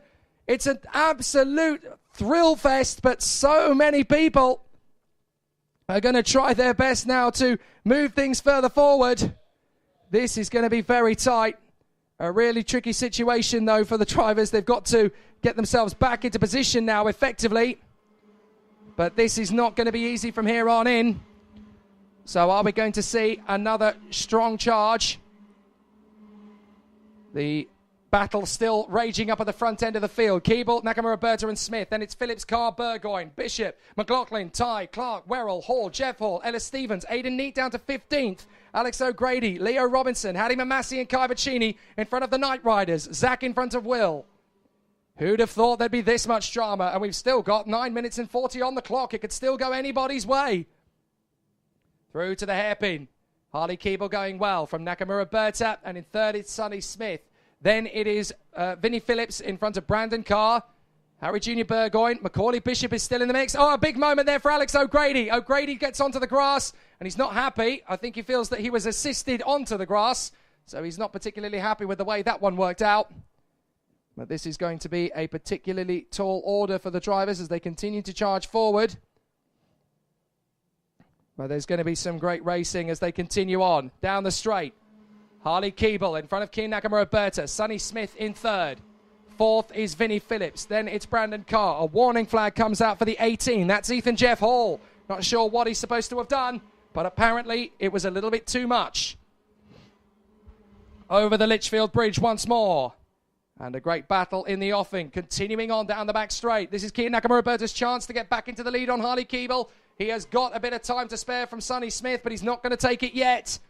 Fourth position is still Vinnie Phillips in front of Brandon Carr, the winner of the final yesterday. Then it is Harry Junior Burgoyne in front of Finn McLaughlin, Macaulay Bishop and Archie Clark. For many of these competitors, it is their first time out in the British Kart Championships. At national level, it is the toughest test you could ever ask a youngster between the ages of 8 and 12 to go up against at this level. But they are handling it beautifully. Through to the Mike Wilson complex. And it's still Harley Keeble in front of Kia Nakamura Berta and Sonny Smith. But Smith is the man on the move. He's caught up to these two quite rapidly now. Out to the final turn. And that is Harley Keeble in the lead from Nakamura Berta and Sonny Smith, who's made up 10 places for this final. Under the Litchfield Bridge. Storming round the fast end. Vinnie Phillips and Brandon Carr still running well. Fourth position for Vinnie Phillips in front of Carr. Burgoyne. That's Burgoyne making the move on his teammate Brandon Carr. And into fifth position goes the Scotsman. So Harry Junior Burgoyne still pushing hard at the front end of this field. 7.5 minutes plus the additional lap. And Harry Junior Burgoyne has a little bit of a hint of a look on Vinnie Phillips, but doesn't make the move. Seventh is Finn McLaughlin. Eighth is Macaulay Bishop. Ninth is Archie Clark. And 10th is the 98 of Lewis Werrell. The three leaders have gone clear. The three battling for fourth are next, and then it's the three battling for seventh place. It's Noah's Ark +1, if you like. They continue on up at the front end of the field, still charging forward. Some terrific race action in IAME Cadet in this final, and we're just getting started. 7 minutes plus the additional lap to go, as they will continue to move with gusto. Down the main straight, and it is Keeble in front of Nakamura Berta and Smith. Through they come again. Fourth is Burgoyne. Now in front of Phillips and Carr. Then McLaughlin, Bishop, Clark, Werrell, Neat, Maximus Hall, Leo Robinson, Ellis Stevens, Ethan Jeff Hall, Nathan Ty, Hadi Mamassi, Alex O'Grady, Zach Knight, and in the 20th spot it is Kai Bacchini. Oh, a bit of a moment from Sonny Smith as he runs wide off the bridge. Now down the back straight. Kian Nakamura using this opportunity to edge away from Smith. He wants to get away with Harley Keeble, and the two of them can battle for a final victory. The Japanese star has won countless times, but not in a British Kart Championship final. He's been in the top three many times, and he's won several races over the last few months in the off-season, but not at British Kart Championship level. And this is his moment as far as he is concerned. But Harley Keeble wants to get there just as badly. Sonny Smith in third is trying his best to make up the time, and he has done so already. That shows you how much these two, Keebs and Nakamura Berta, are holding each other up. So Harley Keeble leads the race in front of Kian Nakamura Berta. Third position is Sonny Smith. Fourth place, it is Harry Junior Burgoyne in front of Vinnie Phillips and Brandon Carr. Then Finn McLaughlin, Macaulay Bishop, Archie Clark, and in 10th place it's the 98 of Lewis Werrell. Aidan Neat has fought his way back to 11th in front of Leo Robinson and Maximus Hall. 5 minutes plus the few extra seconds and the additional bonus lap. Kian Nakamura Berta still hustling Harley Keeble. These are the two front row men. They have not left their spots up at the front end of the field. Sonny Smith in third, trying to stay with them. Great that he's put himself into that position. He's worked so hard to get there. Fourth place, the 72 of Harry Junior Burgoyne. Vinnie Phillips is right there in fifth. Brandon Carr being caught now by McLaughlin, Bishop and Archie Clark. There is still plenty of big moves to come in this race as Aidan Neat sets his sight on the 98 up in front of Lewis Werrell to try and break back into the top 10. It's always been very difficult at this level. All it takes is one gutsy manoeuvre from somebody and it can change the whole range of the race. So they're all still battling, all 34 drivers continuing, right down to the former Bambino star Eden Spanswick for BKC Racing, who has now moved up into 33rd past Jack Mowat, by the way.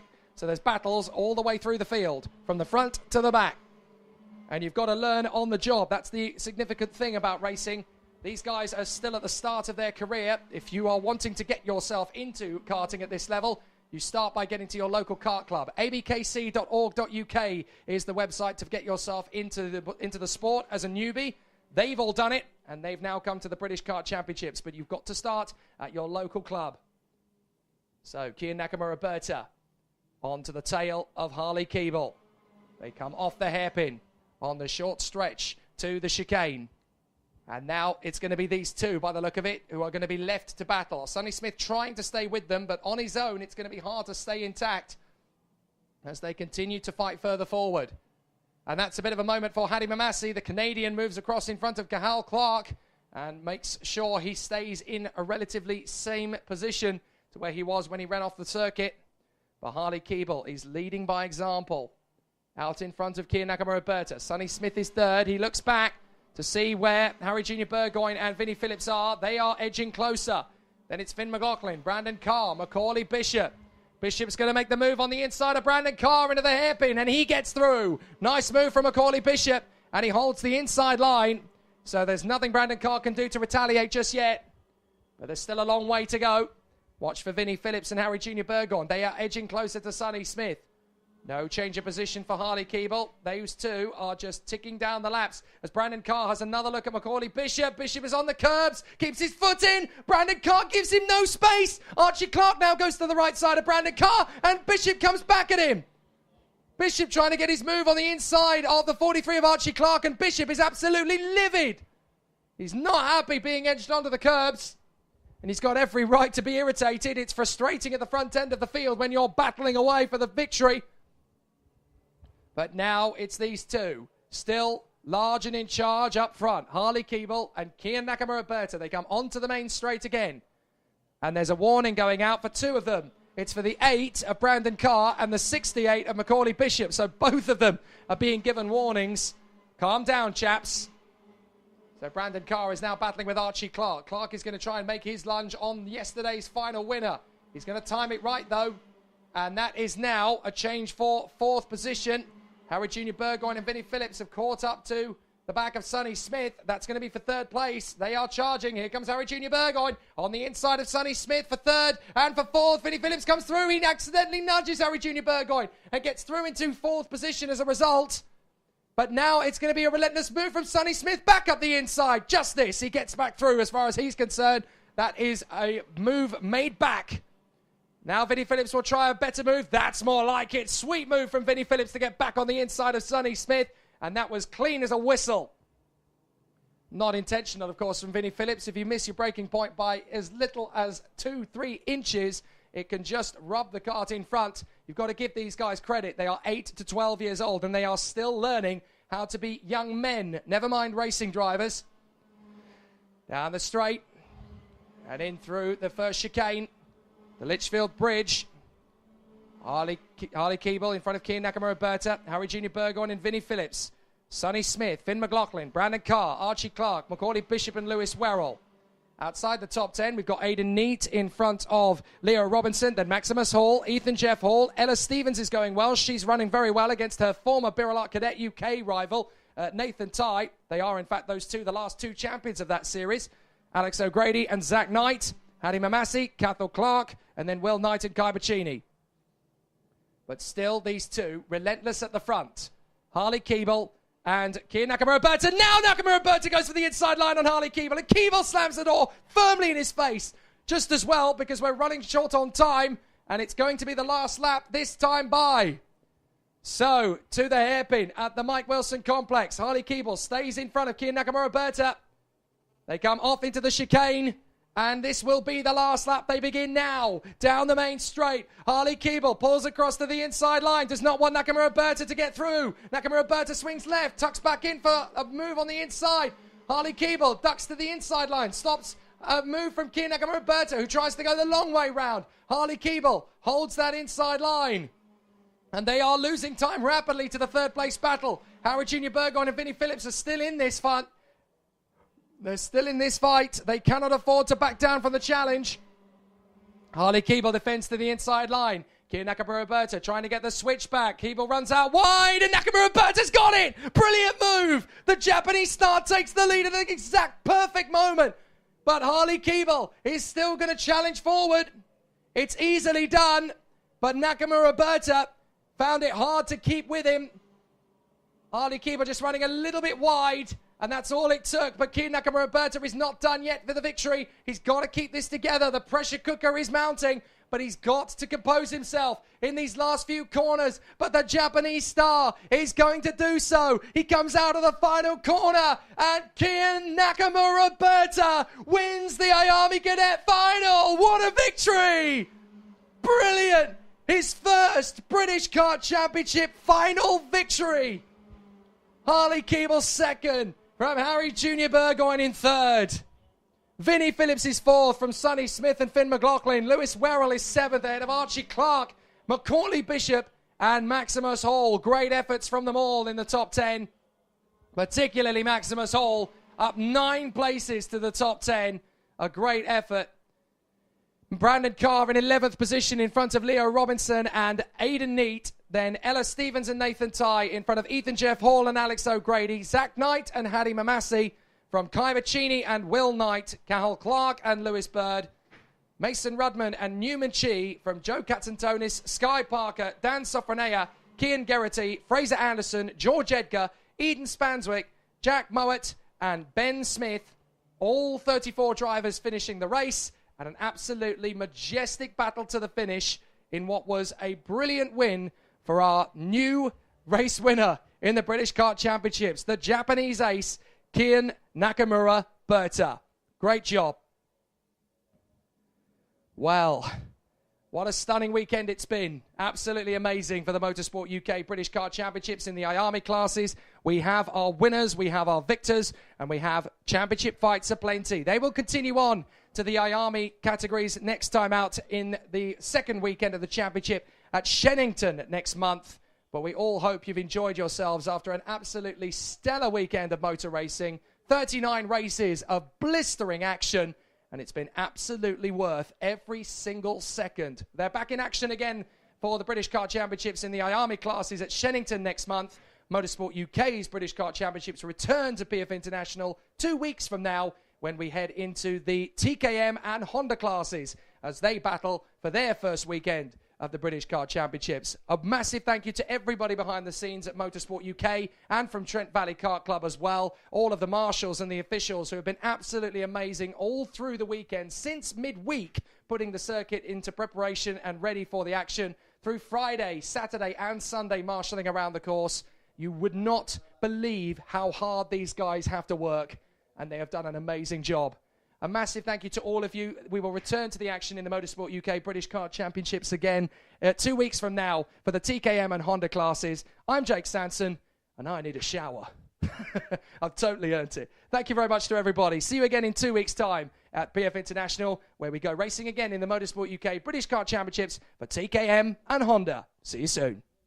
Hi, I'm Tom Ingham and you're listening to Downforce Radio. Hi, I'm Jake Villeneuve. You're listening to Downforce Radio. Hi, I'm Bruno Senna. You're listening to Downforce Radio. Hi, I'm Chris Hoy, and you're listening to Downforce Radio. Hi, I'm Landon Norris, and you're listening to Downforce Radio.